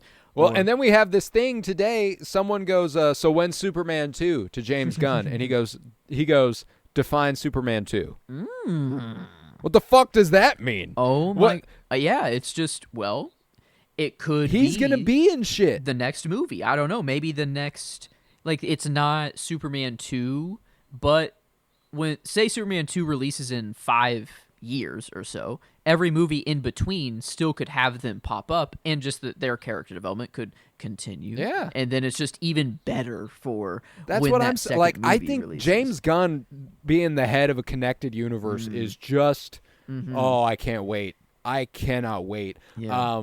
I think we are in for a fucking feast. Millie Alcock showing up as Kara at the end was wonderful. She likes to go and party on planets with red suns because she gets fucked up. Love that. Yeah. Yeah, dude, I love that's Millie gonna be. Alcock. Is that R? Is that gonna be R rated? I hope. Probably I hope not. we just get. I mean, I would love just planet hopping Later, like, bitch. Yeah, just Yeah, planet I hopping, loved it. going Rick and Morty style, maybe a little bit even. I don't know. It's also like I love that. I cannot wait to see what that movie has in store for us. I love the Supergirl Woman of Tomorrow comic. That is an all-timer. If you haven't read it, you absolutely should. And that being kind of like the basis for the inspiration of that movie is kind of the idea. The foundation. And getting this as a frame of reference for what he said inspired the movie is really, really nice going forward. We're not looking at adaptations. We're not looking at him literally taking beats from comics. Yeah. It is truly inspiration, which is great. Because this absolutely carried the spirit of All-Star Superman. There's no doubt. This characterization of Lex, this characterization of Clark, this characterization of Lois, it was all on the money All-Star Superman, but it was completely its own thing. And I adore that. And we go these wild comic booky, wacky places, and it just works. We're introducing Metamorpho or Element Man, and him being able to go to this pocket universe where the rivers are running with antimatter. Like, come on. That's dope. And we're spending 15 minutes here. Like, Yeah, I love the visuals of it too. Like it's clearly CGI. I mean, it's the real based in real. I don't know, bismuth, whatever, how it forms. But then the proton river, whatever the fuck, and then like the black hole, and it's like Anti-proton. We're yeah, true. anti-proton Yeah, no, river. yeah, hell, yeah. It's we're who the fuck know? Yeah, like anything's going on here, and I love that. Like Mr. Terrific is just like it's causing a he just says some fuck. It's like, well, yep, that's what's happening. That is what it's that causing. is exactly what I thought. What was going on, and but According to my calculations, and I at least the. We were talking about how the twist of the kid holding up the Superman flag and getting the Justice Gang to show up instead, it's kind of we want Superman, and you're thinking he's going to show up anyway while that flag is being hoisted up. And you're like, he would be the perfect one to show up. But the reason that the Justice Gang shows up is Superman. So it's like without Superman. They inspired him. He inspires heroes. So come on now. Like that's why I'm like, it's okay. Like it's okay with me. I just the potential of a moment like that could have been dude, just him flying through those tanks and just I mean, we did at least get fucking the middle fingers and fucking whack with the dick. I mean, like it's crazy. Well, and that's the advantage of sending the Justice Gang is that they solve that problem in a very different way. Yep, that's true. Than Superman would have. Like they killed people. Oh yeah, they got rid of them. They were embarrassing them. They went, this is the right thing to do, and Superman won't do it. Maybe that's why he was like, actually, it's better if you guys go out there. And this is he doesn't think that or explicitly. He's too good to be like, no, I'll let these people die actually, so you guys go out. But like, I don't know. At least for the movie, now that I'm thinking about it, maybe it is better that Superman didn't show up there, or no, I mean, I think it's a great tone setter for the role Superman is going to play. He is a source of inspiration. I can't wait to see what this Superman like. We're gonna get world's finest stuff, like Batman Superman stuff, and it's not gonna be Batman versus Superman. It's going to be we are fucking homies, like we are down, and I can't wait to see what that looks like. I can't wait to see Superman inspire Batman to be someone greater, and for Batman to inspire him in turn, because he's just a guy doing all of it. Like that's what I want out of Batman and Superman, and I can't wait to see what that's like. And earlier I alluded to the fact that I don't know that Batman Brave and the Bold is actually a thing, because we haven't heard a single fucking thing about it at all, and we've heard about a lot of stuff. I'm still not entirely convinced they're not going to involve Robert Pattinson. I think it's the more and more they wait out, the more and more it becomes likely, I feel like. And this 3-year timeline, it lines up. Like, it kind of lines up when the next movie would be released. So, like, it'd be really interesting if Gotham was, like, I don't know, if they just threw a something out there, but nothing of Gotham at all. I think that tonally, that the whiplash is part of the point of Batman and Superman. You know what I'm saying? Like, and Batman is heading down an arc. That Batman is heading down an arc where it would make sense for him to become, something more. Like it, and something inspired by like that's why I'd be incredibly interested, but and now that's tough, there's no telling. There's already so much else established in the Batman that kind of makes things muddy. But because the other side of that is, I would love a really Silver Age comic booky ridiculous Batman. Like I would really be into that, and I so that's not necessarily. I'm not talking like Adam West type shit, but, kind of a fun, maybe return to like the 90s era a little bit. Like that tone could be a lot of fun, and I think that we could really cook with that. But that's neither here nor there. I guess we shouldn't harp on Batman, I guess, too much. It is just kind of the other DC movie that is banging and kind of a perfect comic book movie in my eyes that I can point to. Dude, and I mean, not to mention that I think Robert Pattinson and David Cornsweet would have the perfect Batman and Superman chemistry. Like I just think that they could nail that, and especially on the other side of Mickey 17, where I've seen Robert Pattinson act in a lighter capacity, but the idea that we could see him be softened in a funny way, like that's the point of comic books, man. Like it's characters don't strictly behave the exact same way all the time. It depends on what book they're in. Yeah. Like, and that should apply to movies as well. Now, there are certain characters where that's not the case. Superman is one of those characters. He's always Superman. And Batman is always Batman, but in other books, that's kind of funny versus in Batman books, that's kind of sad. Like that's the point. Like, they're the same character, but it takes different tones depending what environment you're in. And I think that, man, I would just love to see that. But I'm sure after the success of Superman, we've got San Diego Comic-Con coming up and everything. I'm sure there's going to be more announcements and more like, oh, yeah, by the way, check this shit out. So, Giving us what we want, but only if it actually makes sense. And if they're, like, James Gunn has just explicitly said, like, the script has to be there. And I think that's just, like, the foundation of this universe is just so much better. And anytime, I guess I can make a Sinners reference, and just, things built on a lie or, anything like that ending up turning out very bad in the end.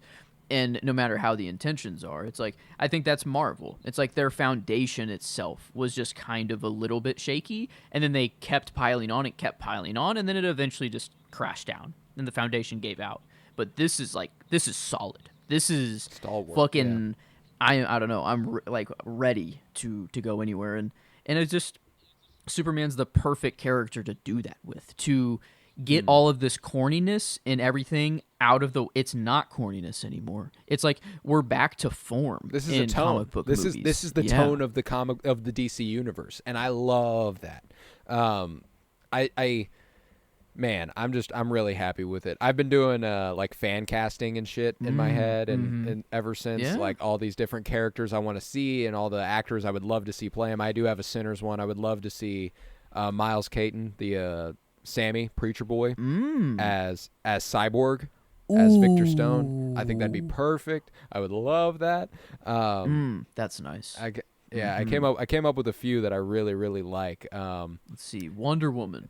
Did we? Katie O'Brien. Ooh. Easy. Easy. You just softballed me there. Hit me with more. Hit me with more. I'm ready. Is this the actual Lantern that will I guess no. Hal Jordan? I guess is Green the one. Lantern is the Green Lantern Corps. The Green Lantern Corps. So this is Guy Gardner. Yeah. Hal Jordan has been cast. That's going to be Kyle Chandler, who you would know from Wolf of Wall Street, and he's the agent who's investigating Leonardo DiCaprio in Wolf of Wall Street. Okay. And then the other Jordan, not Jordan. Fuck, I can't remember the Black Green Lantern's name off the top of my head, which is... That's going to be played by Aaron Pierre, regardless. The guy from Rebel Ridge. Okay, so they are... Oh, that's right. The Lanterns... Oh, I forgot about Lanterns, and that's already kind of been, established there. That's been cast, yeah. So, okay, that is cool. John Stewart. I was like... we said Hal Jordan. I was like, his name starts with a J. I can't fucking remember it. John Stewart. That's going to be Aaron Pierre. Kyle Chandler's going to be Hal Jordan. Nathan Fillion is Guy Gardner. So we're building out the... Green Lantern Corps pretty quick, which is exciting. Barry Allen, who's the Flash, who will. I've got a couple Flashes. Barry Allen or Wally West. Wally West was an easier one. Go with me here. His name is Fred Hetchinger. Fred Hetchinger. You will not recognize him by name. You will probably recognize his face. Fred Hetchinger. Hechinger. Okay, what are you in? Yes, what are you in? Craven? Okay, I have not seen... He's in Gladiator 2. Oh, yeah, he's one of the bitch boy emperors. Oh, he's the younger one. Yeah. Yeah. Okay, shit. Okay. Fuck. Yeah, I think he'd be great as Wally West. Barry Allen, I would love to see Elliot Page, who you will also recognize if you look him up. Yes. Oh, I would love to see interesting Elliot take Page as there. Barry That would Allen. be fucking awesome. It'd be very, and that's not, that one was not an original thought on my part. Hmm. I've seen someone fan cast him as Barry Allen, and ever since I've been like, that is a fucking great idea. So like, I would love to see that. Who else do we have? Martian Man. Martian Man. This is a fun one because there's a lot of obvious ones. Mahershala Ali would be great. A little bit offbeat. I would love to see Jeffrey Wright. I was thinking the same thing. I just got done Jeffrey watching Wright. Last of Us. My more offbeat ones though, that I'm like, I've never seen that take. Like Mahershala Ali is a popular one. Jeffrey Wright's not a very popular one, but he's a big deal, so it would pick up steam. Charles Parnell, the dude who was in Top Gun Maverick, Mission Impossible 8. I can see his face immediately off Top Gun Yes, Maverick. yes. Yes. The guy who does the fist pump Yep. whenever he succeeds. Yes. I would love to see him as Martian Manhunter. The other one is Andre Holland, who was in Moonlight. He's the love interest at the end. He's Kevin. I would love to see him as Martian Manhunter.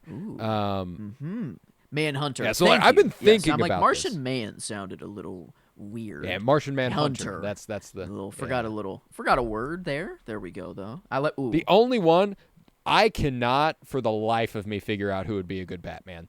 Doing this made me realize how fucking hard that is to cast. Because we like, got him, you know. I think we do, it's- like- yeah. But who else? Like we've got Robert Pattinson. I think if it isn't Robert Pattinson, it is like a old silver-haired man, and we're getting Maybe the not younger. silver-haired, but 40s. You know, like I like a fun Batman that I would love to see, and like I'd be interested by it. But I would also like on the flip side, I would love to see him as Two-Face. Also, I would like I could see him in both of those. Is Josh Hartnett from Trap? Josh. Oh, he would kill Two-Face. Holy shit, he would. But Batman too. I mean, you're right. This is a. That's a why I'm like, weird- he's a fun one. Another guy that occurred to me that I'm not entirely confident in is Tom Burke, who was the Praetorian Jack in Furiosa. Oh. But then I looked him up and I'm like, I saw him and I was like, I see it less. Like it was mostly Praetorian Jack that made me feel that way. Yeah. Yeah, that's.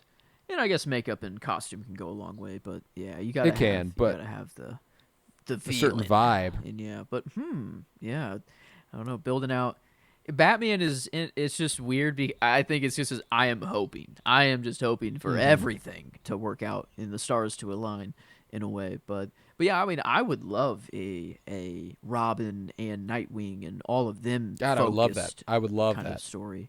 And then maybe you get the. You know, it is Robert Pattinson grown up actually, or something. Well, I guess the years wouldn't work out. Yeah, no, it could. It could. Let's you know, see. there's this. Yeah, what year? Did they say a year? They I never guess, that we're explicitly in? state what year it is in Superman. Okay, I mean, there's no flying. Maybe it's probably on a newspaper at some point though. Yeah, They I probably wonder if probably they do have a have to add year. that detail. Yeah, Superman year. Yeah, takes place. Yeah, I always don't know how to word these questions. Supposed to be present day. Seeing the play. Blah blah blah. Oh, a year ago. I mean, it makes sense that it's supposed to be present day. Yeah. It reads like present day. But I want a canonical date. That is what I'm after. Right. Within mind. Like if it's 2025, metahumans emerged in 1995. That's kind of sick. Oh, yeah. So well before Batman, like He crash landed as a baby in 1995, which means he was like a senior when we were freshmen. wow, whoa. We went to high school with fucking Superman in a Yeah. little bit for 1 year. Well, fuck, we were Yeah. at the freshman center. Damn it, but that's okay. God Not damn not it. everyone does. I don't know, but We also didn't attend Smallville High. this Yeah. is true. But yeah, I guess it doesn't look like I can't find an actual just date that anyone has found Yeah, or a I don't- screenshot. it would've been Daily quick. Planet newspaper, Metropolis. Wow, it just says Metropolis May 19th. No year whatsoever. Okay, that's So, specific. wow. They're leaving their options open, is what that means. Wow. To explicitly leave it off is very interesting. Like Yeah. newspapers always have the year, right? Like that is They do. They like, usually I have mean, the year. Yes. So, Okay. I mean, the more and more I talk about it, the more it makes sense to envelop, But I don't want to hold out and everything. Well, and the other thing that makes me feel this way is that the Batman 2 script was just completed. That's true. And like they announced it as kind of like a fucking look at this shit. I don't know. Yeah. It was like kind James of Gunn a was DC like announcement. James Gunn in the last couple months was like, Matt Reeves is working on the script. It's looking very promising. I'm excited about it. Huh. And which makes sense. He's the head of DC Yeah, Studios. true. That's obviously going to get ran by him regardless. But it's also been 3 years since the last movie released. They definitely would have Not even capitalized since- on it. Yeah. Like Not even since the first movie was finished. Like the first movie got finished probably 4.5 years ago, maybe 5. And you're telling me we just finished the script on the second one 3 years after the announcement of a reorganization of DC? I don't know, I don't dog. know. I don't know, dog. It's That, like, again, I'm okay if not. I'm excited regardless, Yeah. but it just feels like the stars are aligning a little too perfectly. Well, I guess literally there's two possible situations we get. One, he is enveloped into the universe and it's what we want. Or we get both. We get a new Batman. And then I have two and Batmans. Batman. Yeah, so it's like, Yeah. oh, okay. So it's like, actually, I don't care what happens. I would just, I Well, have a and then preference. there is a PR thing or not a PR thing, but just a level of entry thing. General audiences will be confused by there Yeah. being two Batmen. That's true. Yeah, very true. And People who aren't into it like we are Yeah. will be confused by that. that's true. I mean, some people might think Batman was the start of the new DCU because, like, well, Yeah. this is a new Batman. This There is are people who have no idea this was the Yeah. start of a new DCU. Yeah, not at all. So I mean, like, I love at least that they left it in a way where it is open and it is very possible, and the little details and the dots are pointing in quite the awesome direction. But it's Only thing that gives me any pause about it is the idea of this universe's tone getting its hands on characters like Penguin, the Yeah. Riddler, Sophia, and it's like Sophia Falcone, yeah, like all of that could be very, very interesting in the context of what this universe is building, not strictly the versions of the characters we've already seen in the Batman. You know what I'm saying? Like, maybe the perfect meld between the two of Superman softening Batman up and making him more good, or on that thing, but then Batman showing him like, hey, like actually get down on the street level, and these are the that's people the that other exist side of everywhere. it, is that like, yeah, there's enough gritty to it that's like, that's the perfect balance to Superman and Superman's tone also. So that's where I'm like, there's a lot of directions that could go, and I don't want to speculate more than we already have about it. But it's true. yeah, it does feel like it's a little too perfect to pass up on. Like, you already have a $800 million grossing movie Yeah. with a confirmed sequel that everyone is excited about. I don't know, dog. It like, as from a purely business standpoint, how do you pass up on the opportunity to not do that? But I'm gonna take James Gunn at his word. I'm gonna take it as Matt Reeves the Reeves verse is its own thing. It's an Elseworlds thing, which he did say we would be getting Elseworld stories. So there's that. Yeah, I mean, and I guess at least I'm glad that that's what we're operating under. That it is just like a comic book. It's just like, well, whatever is coming out at the time is coming out, and usually it reflects what That's is so going exciting. on in the God, time. it's so nice. And that's what's so funny is, like, a little bit ago I mentioned that I ranked all the movies I've watched from comic book movies in the 20s. The top 5 is four DC movies. The top 10 is 6. Yeah. The top 15 is 7. So it shifts a Yeah. little bit towards the bottom there. But, like, on the whole, DC has been doing better than Marvel on a strictly movie-by-movie basis probably since 2020. Yep. Without a doubt. I mean, even Marvel fans are like, damn, DC's just kind of actually doing so much better. Like they're it's getting like, spoiled. Yeah, it's Like DC, and that's the thing too, is I'm both. I'm a big DC fan. I'm a big Marvel fan. I want Marvel to feel like the way DC does. You know, and Fantastic Four here in a couple weeks it feels gives me a lot like of hope. I know. We yeah. will be covering that also here in a couple weeks, That and I trailer cannot wait felt for that. Good. That trailer. Oh, the felt trailer! Good. Holy Yeah. shit, did that look good? And these are just two of the most hope-pilled, Yeah. like comic characters possible in the Fantastic Four and Superman. Like, it feels like this might be the comic book movie Renaissance. reigniting that we've been looking for, or that I've been waiting for, because, you know, I'm a big movie fan, and I don't like people othering anything. Everything has its lane. Everything has people who are going to love it. You know what I'm saying? So, like, I love my favorite movie of the year. Like, I haven't seen one of those movies this year that I feel like is like, it's not I don't have a Past Lives or an Asteroid City yet. You know, I don't have a Killers of the Flower Moon yet. I don't have that yet. The Phoenician Scheme and Sinners are close. Those are Sinners. It might be it Sinners for me. is I'm not Sinners gonna is lie. too blockbustery to fit in that vein for me. Sinners is Oppenheimer, which is still incredible. It's probably going to win awards, but it's not like That's true. I'm talking like small budget. You earned this shit, bro. And don't get me wrong, Sinners earned it. I don't want to make it like Sinners is my favorite movie of the year. I have no doubt about that. Yes. Zero doubt in my mind. But you're right. It's not there's not Yeah, a it's a blockbuster. It's still a Everything Everywhere All blockbuster at movie. Once. It's not a yeah, I don't exactly. know. It's yeah. I guess I don't know exactly what I'm trying to say, but I love those movies, but I love these movies, man. I hold these movies extremely dear too, and just the idea of being open to everything is something I'm a big proponent of. So I want Fantastic Four to succeed. Yeah. Is there kind of a double-edged like fuck for me that this Fantastic Four's Doctor Doom happens to be Iron Man? Yes. That's automatically kind of awful. Hopefully they there has to be find a something way creative. to. I don't know. It's hopefully it's a multiversal explanation. Victor Von Doom in the Fantastic Four universe is different than, you know, and we'll get into that. We'll get into that. Hopefully here in a couple weeks we might have something illuminated for us. But that's what was so beautiful about this. Superman, the Superman movie kicks off with Superman fighting Lex Luthor. Yep. And you can tell already that's going to be a storied battle. Lex Luthor is going to jail. Lex Luthor is going to get out, and we are going to see Superman and Lex Luthor fight again.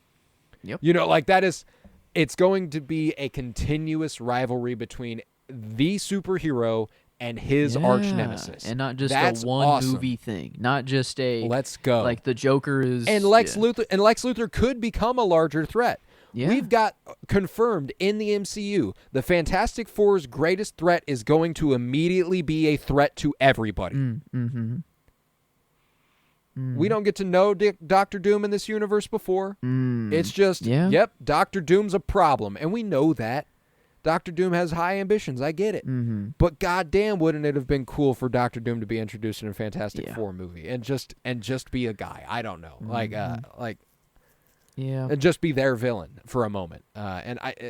Again, maybe they have that. Maybe they have that mapped. Maybe they've got it figured out, and I'm gonna eat my fucking words. Oh. Maybe Robert Downey Jr. will keep his mask on the whole goddamn time, and you'll never know it's Robert Downey Jr. And for some reason, they really just nail it. Doesn't Doom get his face like fucked up whenever he gets his powers? Like, doesn't his face like melt? The mask like melds to his face or something like that? And like there's multiple versions of that. I wonder There's if it's a few- as simple as literally just like he creates his own face in the image of Tony Stark, just because, and that's it. Like it isn't actually like Iron Man or Robert Downey. Like it's not the character or in universe Robert. No, Downey it Jr. won't be Tony Stark. It's like a. Like, it will be Victor Von Doom. At least I fucking hope so. Yeah. Because, like, the snap. 'Cause- people are thinking, I guess, I don't know, and we're getting maybe too into the Marvel weeds here, I guess, but it's like, that's, like, the snap created this version of Doom, you know. I don't know, he's one of a few people who have snapped in the universe, and this is just a consequence of if you snap, you fucking, I don't know, you would invent. And but That's why I'm like, I have no idea. Mm-hmm. I have no idea. But I am very hopeful for the movie that is coming in a couple weeks. Mm-hmm. I think Fantastic Four: The First Steps is going to be great. Yeah. That one looks like it looks like my top 5 comic book movies of the 20s will have 3 DC Yeah. movies. That's kind of what I'm expecting of it. At least instead of 4. I think the important thing to take away from Superman, at least Marvel is going to have to react. Like Fantastic Four has to do well, and it kind of has to be in this vein in order to to keep their success up. And the good thing about Fantastic Four is I think they already that's something They're that was confident already about on their it. radar. Yeah, they are. You know, like Superman went into production months before Fantastic Four. Like Fantastic Four did do it did a classic Marvel production. It was quick. It was fast. Yeah. It was like, holy shit, you guys just started this? This movie's scheduled to come out in a year and a half. Or whatever the fuck. But I think that they knew this had to deliver that sort of similar feeling. And I do hope that it's I hope it's a soft reset. It's supposed to be the beginning of a new phase for the MCU. Phase 5 is already over too. Yeah. Okay. So there's that too. Or it might be the end of the new phase or the beginning. I can't remember. They stopped giving a shit about what that actually means a while ago. Yeah. I guess in this way, the competition could actually be really good. Like it maybe. Dude, if Fantastic Four lives up to this, we are getting fucking spoiled. Yeah. Like, Yeah. I expect it'll surprise me. I already have high hopes, and I think it will exceed them. Like, I think Pedro Pascal, Vanessa Kirby, Joseph Quinn, and Aban Mas-Bachrach. I'm looking at a cast there that inspires kind of the similar feelings I had looking at David Cornsweet, Rachel Brosnan, and Nick Holt. You know, like. I'm excited. It looks good. It looks promising. So like, I'm there. I'm there, and I'm excited. I will be sat. I'll be there, and we'll be covering it. So I can't wait. We're in a good we're getting spot. 2 of my favorite comic book properties within 2 weeks of each other, man. Like that's. Yeah. I'm getting spoiled regardless. So I'm happy. Man. I'm happy. And this movie, it didn't exceed my expectations. But it reshaped what I am going to expect from the DCU, and that's promising. And maybe it's like I still have only seen it once, and Superman 78. I feel like maybe 5-6 times or so. I think I've watched it, and it's like I know that movie stands the test of time because it literally came out in 78, and I'm still watching it right now. So it's like I will have to wait eventually, for a long, long time to pass for this movie for me to call it timeless. And I don't know if it can be for how, in the time that I viewed it, how global conflicts are going on and how I view it in this How time. timely it does feel. Yes, Yeah. but I feel like for the human story that's told, like it is what Superman 78 wished it could have done, like with the technical ability and everything. And it's fucking I do agree. colorful. Holy shit, we have color. It's red. It is Dude. blue. It is yellow. And one thing that I can't believe we're almost an hour and 40 minutes into this and we have not mentioned crypto. Oh, yes, of course. Oh my God. The fucking... The dog. The dog's incredible. Yeah. I love crypto. And that was a thing that a lot of people were concerned about was just kind of like, it's a fucking dog, like how big of a huge character. And I love how important the character is. I love how important crypto is. I love, Get the toy. Get the he's toys. a dog. And- He's a dog, and he's not even a particularly good one. yeah. But he's out there, and Oh. he's scared, Oh, that was such a good line. I mean, it was, and I love that like Lois and Clark are having this like turmoil in their relationship. Like we are 3 years in, and it's kind of like we see them go through this kind of breakup and stuff, and it causes him to be kind of like in this depresso kind of state, but he's like still good. He's like, well, I still have to go he's save like, I'm my boy. Superman He's though. like, I've got to he's go like, do shit. my dog's out there, and I guess I was worried that crypto would get old. I thought it would be repetitive, but it never was. And like It never did. Yeah. No. Well, I mean, how often have dogs ever gotten old in movies, Yeah. bro? You end up every movie you watch with a dog, you end up loving It's the that fucking best. dog, dude. Yeah. Like it's gonna be a thing. I was never worried for Superman. I was scared fucking shitless for crypto. Oh, dude. no. I thought No. I he you know can't like die. He cannot exactly. die. this Like is there were multiple times where I was like, "You better save that fucking dog, man." James Gunn. I swear to you,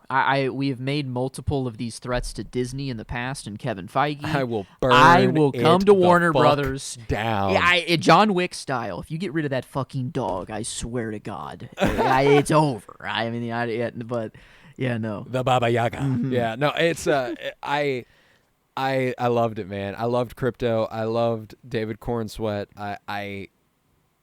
I'm all the way in, and I've already come around to the point where I am comfortable saying I love this movie, which I was not immediately. Which is what I text you after. I was like, I think I will love it because the same thing happened with every Star Wars movie I've seen in theaters. True. Immediately out of the theater, I was kind of like, yeah.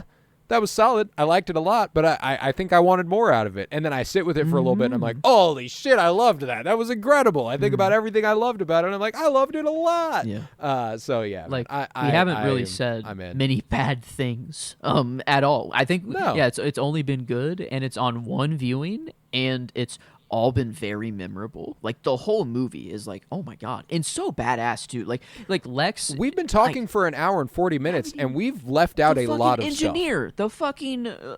completely... we haven't even spoken once of... who plays her? The nanobite, nanotech... the engineer. Giovanni Cruz. I can't remember. Cheryl Kimball? Really? That's...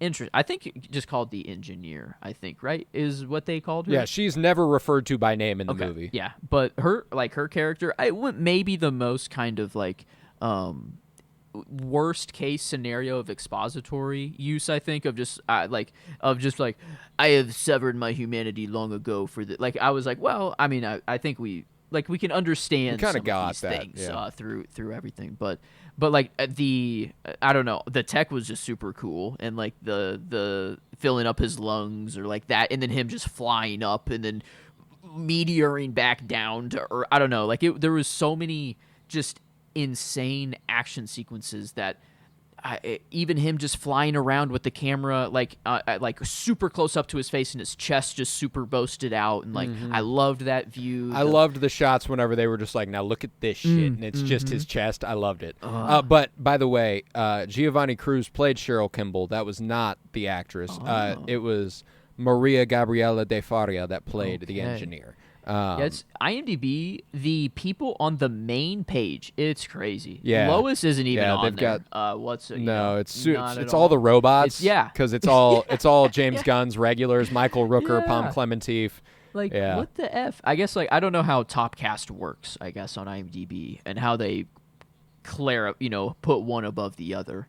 If it's just is it top cast of I don't, because Bradley I don't Cooper's know. up there. He's really famous. I guess that makes sense, and it's I don't know. But he's after Grace Chan. Yeah, it's So that's why I'm like, I don't think there's any rhyme or reason to this. But okay. Thank you for the clarification there. And then I'm trying to think of, have we left out any other character? Ma and Pa. Fuck. Oh my God. Yeah, we haven't talked about Ma and Pa, which is I think kind of sadly perfect. The movie, I would have loved a little bit more of Ma and Pa. I think that for a movie that concerns itself so deeply with the warring heritage versus upbringing of Superman, we could have done with a little bit more upbringing. We got a lot of heritage. We got a lot of Kryptonian stuff. The message and, the people looking at him as an alien and him focusing on that side of things, and the Fortress of Solitude is in the movie a lot. Yeah. I would have liked a little more Smallville. I think his mom and dad are in 2 scenes. Yeah. Yeah. And I'm not literal scene breaks, but the phone call at the beginning of the movie, and then when they go to see them. Yeah. I think that's the only times they're in the movie. And this was one of the things I wrote in the Substack review. Is there a certain beauty, because this is comics based? Every time that you read the origin of Superman, whenever he realizes who he is and what he must do and how he has to go and help the world, every single time Ma and Pa are like, we have to let our little boy go and lead his life, and he's got to be him, and we've got to accept that. there's a certain beauty in the idea that they let their boy live his life. He doesn't, but there's also a beauty in the idea that a man who can fly across the world in a couple minutes might go home every once in a while. Yeah. I don't know. I just would have liked to have seen more Ma and Pa. They did a great job at depicting both of them. I loved their performances. Definitely delivered one of the Pa Kent delivered one of the more emotionally resonant moments of the movie with him telling him how proud he is of him, and whenever he's like, I'm not who I thought I was, and my parents didn't send me here to do good, they sent me here to rule, and he's like, whenever he says, I think what you thought the second half of the message was going to say means a lot more than what it did say. Boom. That hit me. I was like, yes, that's it, because it does. It matters a lot more. He has no idea what the rest of the message says, and he's assuming it means you have to protect them. I love that. Yeah. I do. Kind and of I a think, roundabout way of complimenting himself, a little bit, and being like, "Hey, we've brought you up on some good values, Clark. And I don't know. I think he's also just innately that way, anyways. So it kind of works both ways. But you're right. It does. But I mean, Superman is a good man. But I do think, there's a lot of stories where nature versus nurture is very important, and I think that if he's not raised by Ma and Pa Kent, things could be different. They could be a lot different. There's actual stories about that. There's Superman Red Son, where it's like, what if he landed in the Soviet Union and shit? Like, there's a lot of different stories that deal with that idea. And we've watched Homelander in The Boys. That's not Clark Kent, but I mean that's what it's supposed to be. Basically. Ultraman raised by Lex Luthor. Yes, what in this there. very movie. So a literal nature versus nurture thing going on, and I think that. That's why I think that Ma and Pa Kent, there's a certain part of me that feels like they're in it as much as they need to be, but there's also part of me that wonders if we could sacrifice other stuff for more of them. And I feel that way about not only that, but I also feel that way about Lois and Clark's romance. For it being as focal a point in the movie as it is, her returning the I love you at the end of the movie felt just the tiniest bit unearned. It made me smile. It made me happy because obviously you can tell throughout the movie she's in denial about how she feels about Clark. She always is. That's kind of quintessential to Lois Lane. But that is... there's something about Lois and Clark's relationship in this movie that feels like it relies on you understanding that they're Lois Lane and Clark Kent. Yeah. It's... they're like... the movie expects you to go, well, they're Lois Lane and Clark Kent. Yeah. They love each other, But I guess only 3 months, though, that they've, actually been seeing each other. So is that... Oh, maybe that's... 3 months is whenever he told her that he was Superman. Or maybe that's whenever that was figured out. But maybe, I don't know. Maybe Superman and her actually had, a thing going, and then it was revealed that it was, I don't know. Because I wonder what that 3 months actually means, that they've been seeing I don't know. each other. Well, I do think that they've been seeing each other for 3 months. I am curious when he revealed he was Superman to her. I don't know if that would have been or if she figured it out. Or See, that's the kind of stuff that has it been played out? Probably. But it's also never been done right, in my opinion. It's never been done perfect. Yeah. Lois is always a bit even my favorite iteration, Christopher Reeve and Margot Kidder. That is the one thing they fucked up continuously was the reveal of his identity. Yeah. I know. The forget me now kiss and everything. Yeah. Jesus Christ, I hate that. Lois in The Man of Steel falls in love with Superman and then meets Clark Kent. And it's like, okay, it's fine. I like the way they do it, but also I don't think Henry Cavill and Amy Adams had any chemistry. Yeah, no. That was one of the worst. No. Yeah. So an actor and an actress like this with a writer who understands them the way James Gunn does, I feel like this was the opportunity to fucking nail that. And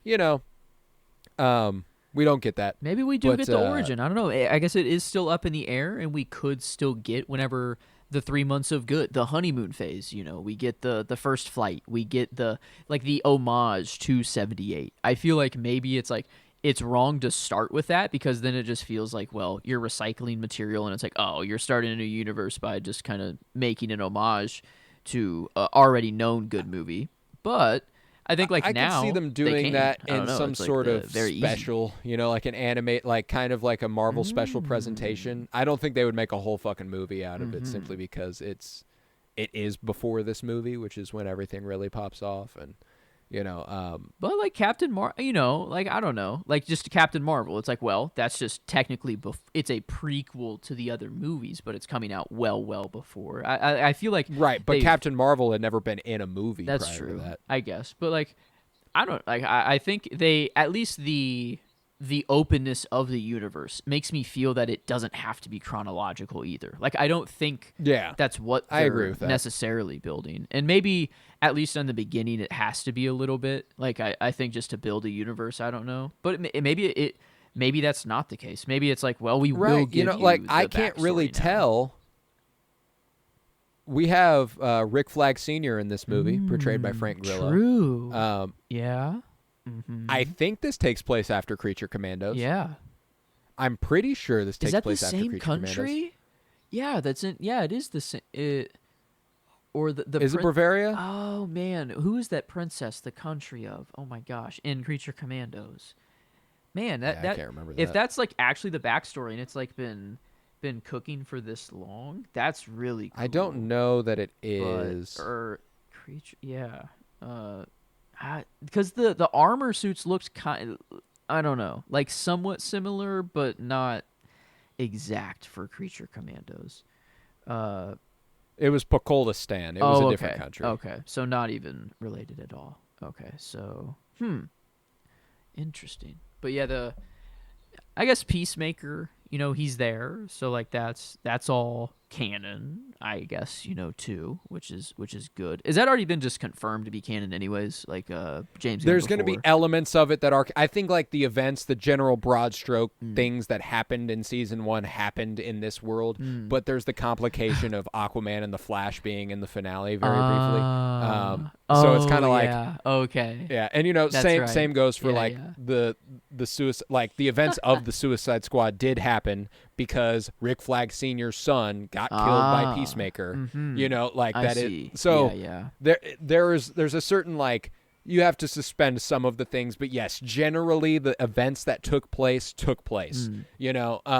And what he says, like the one weird thing about Superman Peacemaker, like something about poop or fucking, I don't know, like I wonder if like it'd be really funny if the next time he pops up or something they call back to that, like make that part true. Like I don't know, it'll be really interesting to see what they make canon versus not. But yeah, it's at least I guess when I started this, like the point of it was to like it does feel it's so up in the air, like it could go any direction whatsoever, and it's I think no better character to open up the universe with, and there was no major other person in the movie, but everyone else in the movie, when they had their screen time, they felt like they were that kind of major character taking over. Like Mr. Terrific, I think, just took over and was awesome. Lex was incredible, like every time. And even, like Hawk Girl is like, I'd say the most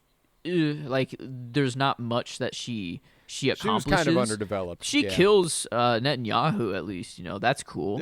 I love that that's what we're calling him. Putinyahu? Exactly. Yeah, I feel, it's I want to combine or just do the amalgamation of bad leaders at the time. Throw Trump in there too, fuck it. Putinyahu. Yeah, Trump Putinyahu. Fucking let him drop. He already pissed his pants probably on the way over. President. Yeah. And you're the good guys. Yeah. You will not do this. I was like, I'm not Superman. Yeah. Yeah. I loved that. So that was cool. So that's nice, but oh yeah. Well, and that's the thing too, is that there's a lot of room to develop these characters more, and I look forward to that. I am super curious what the future holds for all of them. When is the next Superman thing? Is he like? Is it just that he's going to pop up in Supergirl? Does he make an appearance somewhere else? Like, that's exciting. That's exciting stuff. And I look forward to it, man. But In James Gunn we trust. I don't know. I think it's just the gun doesn't jam. Okay, Ooh, the gun that's good. doesn't jam. That's good. I love it. It's he's so good, and I mean, I would be. The thing is that now that we've seen what he can do with Superman and Guardians and the Suicide Squad and Peacemaker and like kind of tonally be able to capture this vibe without it always being the exact same thing. It does make me curious what other stuff he could helm himself. I'm excited to see him hand it over to other creatives. You know, I want that. I want it to be spread about. I want other people to get their hands in the pot. But what does a James Gunn Batman look like? Yeah. You know? What does a James Gunn Aquaman look like? I feel like he could fuck up Aquaman. Ooh. You know, I feel like it's the Aquaman. kind of stuff that I think he could like James Gunn Teen Titans. Let's do it. Oh, I You know? need a Teen Titans. Just give me the cartoon back and let me fucking feast again. I watched that shit so religiously as a kid, I feel like. But no, a live action. Oh my god. Actually, yeah, give me live action Raven. Who's Raven? That's my favorite fan cast right now. Actually, never mind. These are Teen Titans. I should not be going down. I don't know. Maybe they are children. No, but when you were a teenager, you were like Raven. I Yeah, was that a teenager great. at the time. Yeah, so yeah. Yeah, the most popular Teen Titan fan cast for Raven is Jenna Ortega, which is just not great.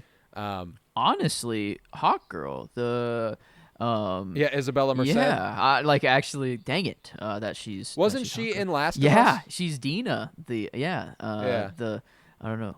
I only watched the first 2 Oh, episodes or you 3 need- episodes or you whatever. need to finish it. I don't think I will. Oh, I'm telling you, I don't know. I didn't think I was going to, and I'm very, very glad I did. It was Okay.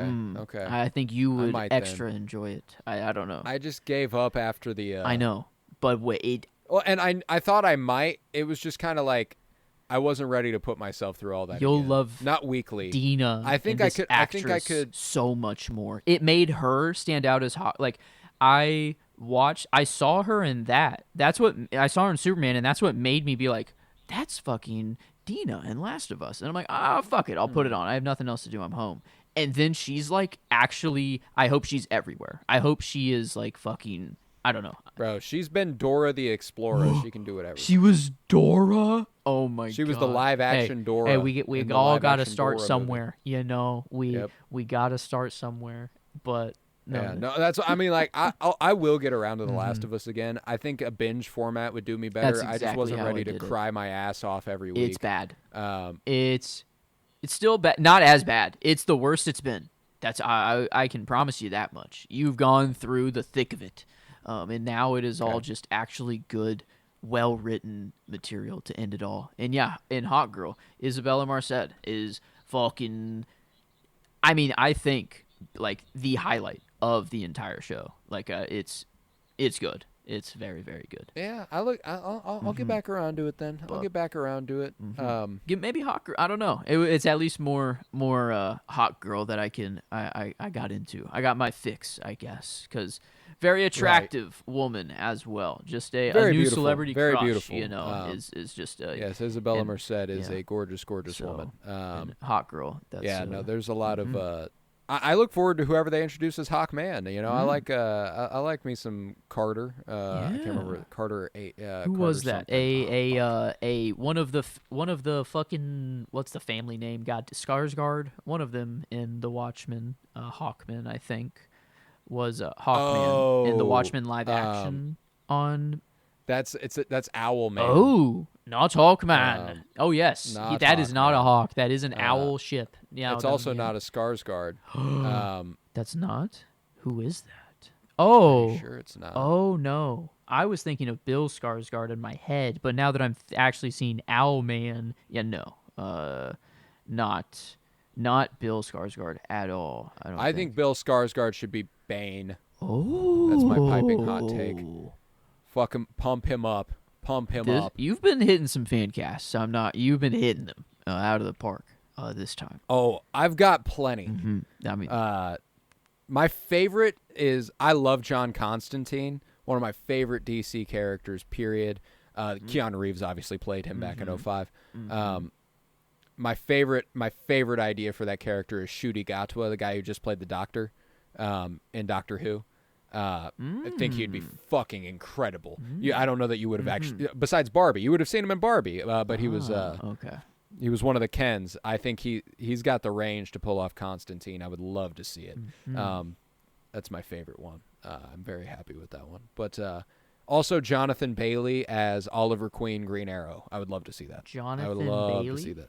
Is that? Yeah, he was in Wicked. That would be the only thing I can refer you to, but I don't. I You still never haven't watched. seen You haven't it. watched that Yeah, yet. actually. Yeah. Dang. Yeah, he's Fiero. Okay. Dancing through life. Mm, Yeah. oh, I don't know if you've heard that Jurassic song on World? TikTok or anything. No. Oh yeah, he was just in that. Yeah, I still haven't seen that, I guess, either. So, but I try. I don't know. He fits the bill. I don't know, look wise. I guess I could see it. Yeah, I would love to see that. But yeah, I don't have much else to say about Superman, dude. I loved it. I loved it, and I can't wait to see it again. I will see it again. Oh shit. I need. What time is it? 10? You going? Let's see. Are you going Let's right see. now? What time's the showing Yeah. tonight? Let's fucking go. I will drive. I don't 3 know. hours. That's the only problem with the AMC's changing of the guard and everything is that, like, dude, there used to be midnight showings. Yeah. Fuck. And that What was the the fuck best. do you mean the last show? The last showing I can catch is starting right now, Damn. Fucking. We're so and it's in 3D. fucking. We're just. I don't know. I don't want to call us all pussies, but it's like, what the fuck? Why can't we have midnight showings anymore? We're so Nobody wants to work anymore. No, I'm just kidding. No, I can't wait, man. I'm gonna see it again. I'm gonna own this movie. That's I true. will burn it into the fucking ground. yup. I will watch it a lot. But I think with that, we can probably conclude this episode of Geek with Me. I'm gonna do the plugs, Yeah. and then I'll do some. Maybe we rate this movie afterwards. We haven't done that for the Geek with Me yet. We'll do a 1 to 10 because this one's gonna be hard. I don't know exactly how I feel on a 1 to 10 scale, but we'll rate it on a scale of 1 to 10, encapsulate all the feelings we have, and put a number on it. But if you would, go ahead and hit the subscribe button wherever you might be listening. Leave a 5-star rate and review. We are going to be covering Fantastic Four here in a couple weeks, and I cannot wait. Right now we're on kind of a bi-weekly thing every other week. But if something catches our attention and we want to cover it, that's kind of the freedom we have doing bi-weekly, is that we can always just drop in an episode whenever we want. And that's kind of the format we're following right now. So stick with us, but we do have other weekly shows. We have an actual movie podcast, and we debated putting this on there. It's called The Cinementalists, Cinementalists. I love that show. It's my pride and joy. Me and Joe do a lot of great work over there. We are currently covering the Alien franchise, which might sound like it's Geek with Me material. And that's because we are doing that in anticipation of Alien Earth, the TV show, which we will be covering here on Geek with Me. So I can't wait for that. But yeah, so The Cinementalists, Cinementalists. Go ahead and check that out. Leave a 5-star rate and review again. We are also doing Fire Pod with Me, a Twin Peaks podcast. We had an episode released at the same time as we released this episode today, Season 2, Episode 13. You do have to have watched all the way up to wherever we are to listen to any given episode. If you've seen it, it's safe for you. I have watched the show. Joseph has not, so it's friendly to the first-time viewer and the rewatcher alike. If you've never watched it, you absolutely should. Prioritize watching it. You don't even have to listen to the podcast. I don't care about that. You should just watch Twin Peaks. It's goated. But you should, once you watch Twin Peaks, maybe be like, wow, I really liked what those guys had to say about Superman. Maybe I'll like what they have to say about Twin Peaks, and you'd be correct. So go ahead and check that out. Follow me on Substack. Subscribe on Substack. Just look up Colton Robertson and, again, The Cinementalists, but with an apostrophe between the T and the S. It's like ownership. I am The Cinementalist, and this is my blog. So these are my thoughts. It is The Cinementalists. But that's a lot of fun. I'm trying to get into the Kansas City Film Critics Circle, and what I need is 5,000 eyes on my work a month. So I'm like I need like 100 more, or not 100 more, 10 times more than where I'm at per month. We'll get there. I did You will 500. get I did there. 500 my first month, which is pretty good. I did 500 my first month, which is not bad. I'm pretty happy with that. But I would like to. I'd like to 10 times that, if possible, this month. That'd be great. So go ahead. I did write a whole review for Superman over there. So if you want to reiterate some of the thoughts that I had there in written word, I actually did say a lot of stuff I wrote word for word. So It there's helps. that. You almost come more prepared now for the pod. I do. I'm probably going to do that with Fantastic Four in a couple weeks too. It really helps me refine my thoughts. And also, there are things that I wrote 2 days ago that I don't entirely agree with anymore. Wow. So there's also that perspective where you're not getting the exact same take. You're getting a fresh out of the theater versus days later kind of perspective. So there's that. So Substack, Colton Robertson, subscribe. I would appreciate it. Put more eyes on my stuff. I like writing. It's one of my passions. I would appreciate it if you checked it out. But yeah. There we are. Leave a 5-star rate and review. Download wherever you're listening. You can listen on YouTube if you are interested. That is available. Geek with me. Look it up. Okay. Let's rate Superman. 1 to 10. How are we feeling? Yes. Very hard to assign a number to any movie, but I know at least it's not the 10, I can't quite give it a 10. I want to, off the principle of the movie that it is and what it stands for and all of that, 10. Like, in how it is shaping, I hope, a new era of comic book movies, and I hope just 10. a lot follow suit in that area. It's a 10. As a movie, I think where it's building a larger universe, it's just kind of it's give and take. If you elevate one area, you just kind of have to suffer in another. And I think that is just the pure Superman movie is suffering because we're building a larger universe. But the trade-off is it actually is so much more fun, and I think the movie break the fourth wall and get me back into the childhood brain of like, oh my god, what characters are going to come up next and what's going to happen, and all my theory juices are going again. And it wasn't like that in Marvel, and it's back with one movie. So I'm still really, really high on it, and I think it's not a better made movie, or it's not a better Superman movie than Superman 78. But I know I'm going to watch this one more than 78, me personally, as time goes on. Yeah. So for that alone, I actually think there's a chance I will always watch them back to back. Oh my god, the double viewing would be so good. It would be. I did it. I watched Superman 78, and then I watched Superman in theaters. Those were the last two movies. Those were the two movies I watched back to back. So like that's what happens for me with Superman. I get in Superman mode, and then I'm watching all Superman. I'm watching the animated series right now, not the new one, not My Adventures with Superman, which is great. I'm watching the '90s Superman animated series right now. I've never seen that one. I need to so bad. Oh yeah, the actual version of it, and maybe not a parody, a really amazing parody. Yeah. Must be jammed because Shelly don't shake like that. Yeah. Oh man, you ain't got no powers. You're just a bitch. But you're a bitch ass motherfucker in a costume. Oh man. Oh shit, that kills me. No, but I'm comfortable throwing a high 8, maybe a 9 at it. Yeah, that's what I think. All of the talking that I've done of the movie, it has to be kind of in the 9 area. Like, I mean, it is just I don't want to put recency bias too much into account, but like it is Superman, and it stood for what Superman stands for, and the universe is.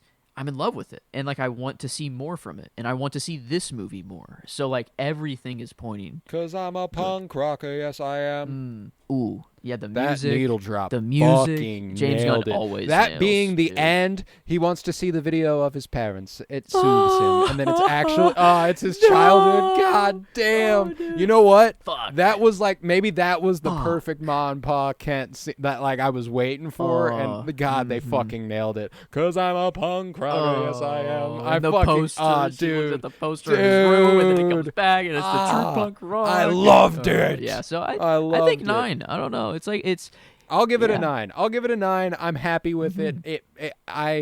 I loved it. I had a great fucking time. 333. Uh, 3 times 3, 9. I don't know. We're fucking threes everywhere. yes, So I don't know what it means, but There's a third Superman somewhere.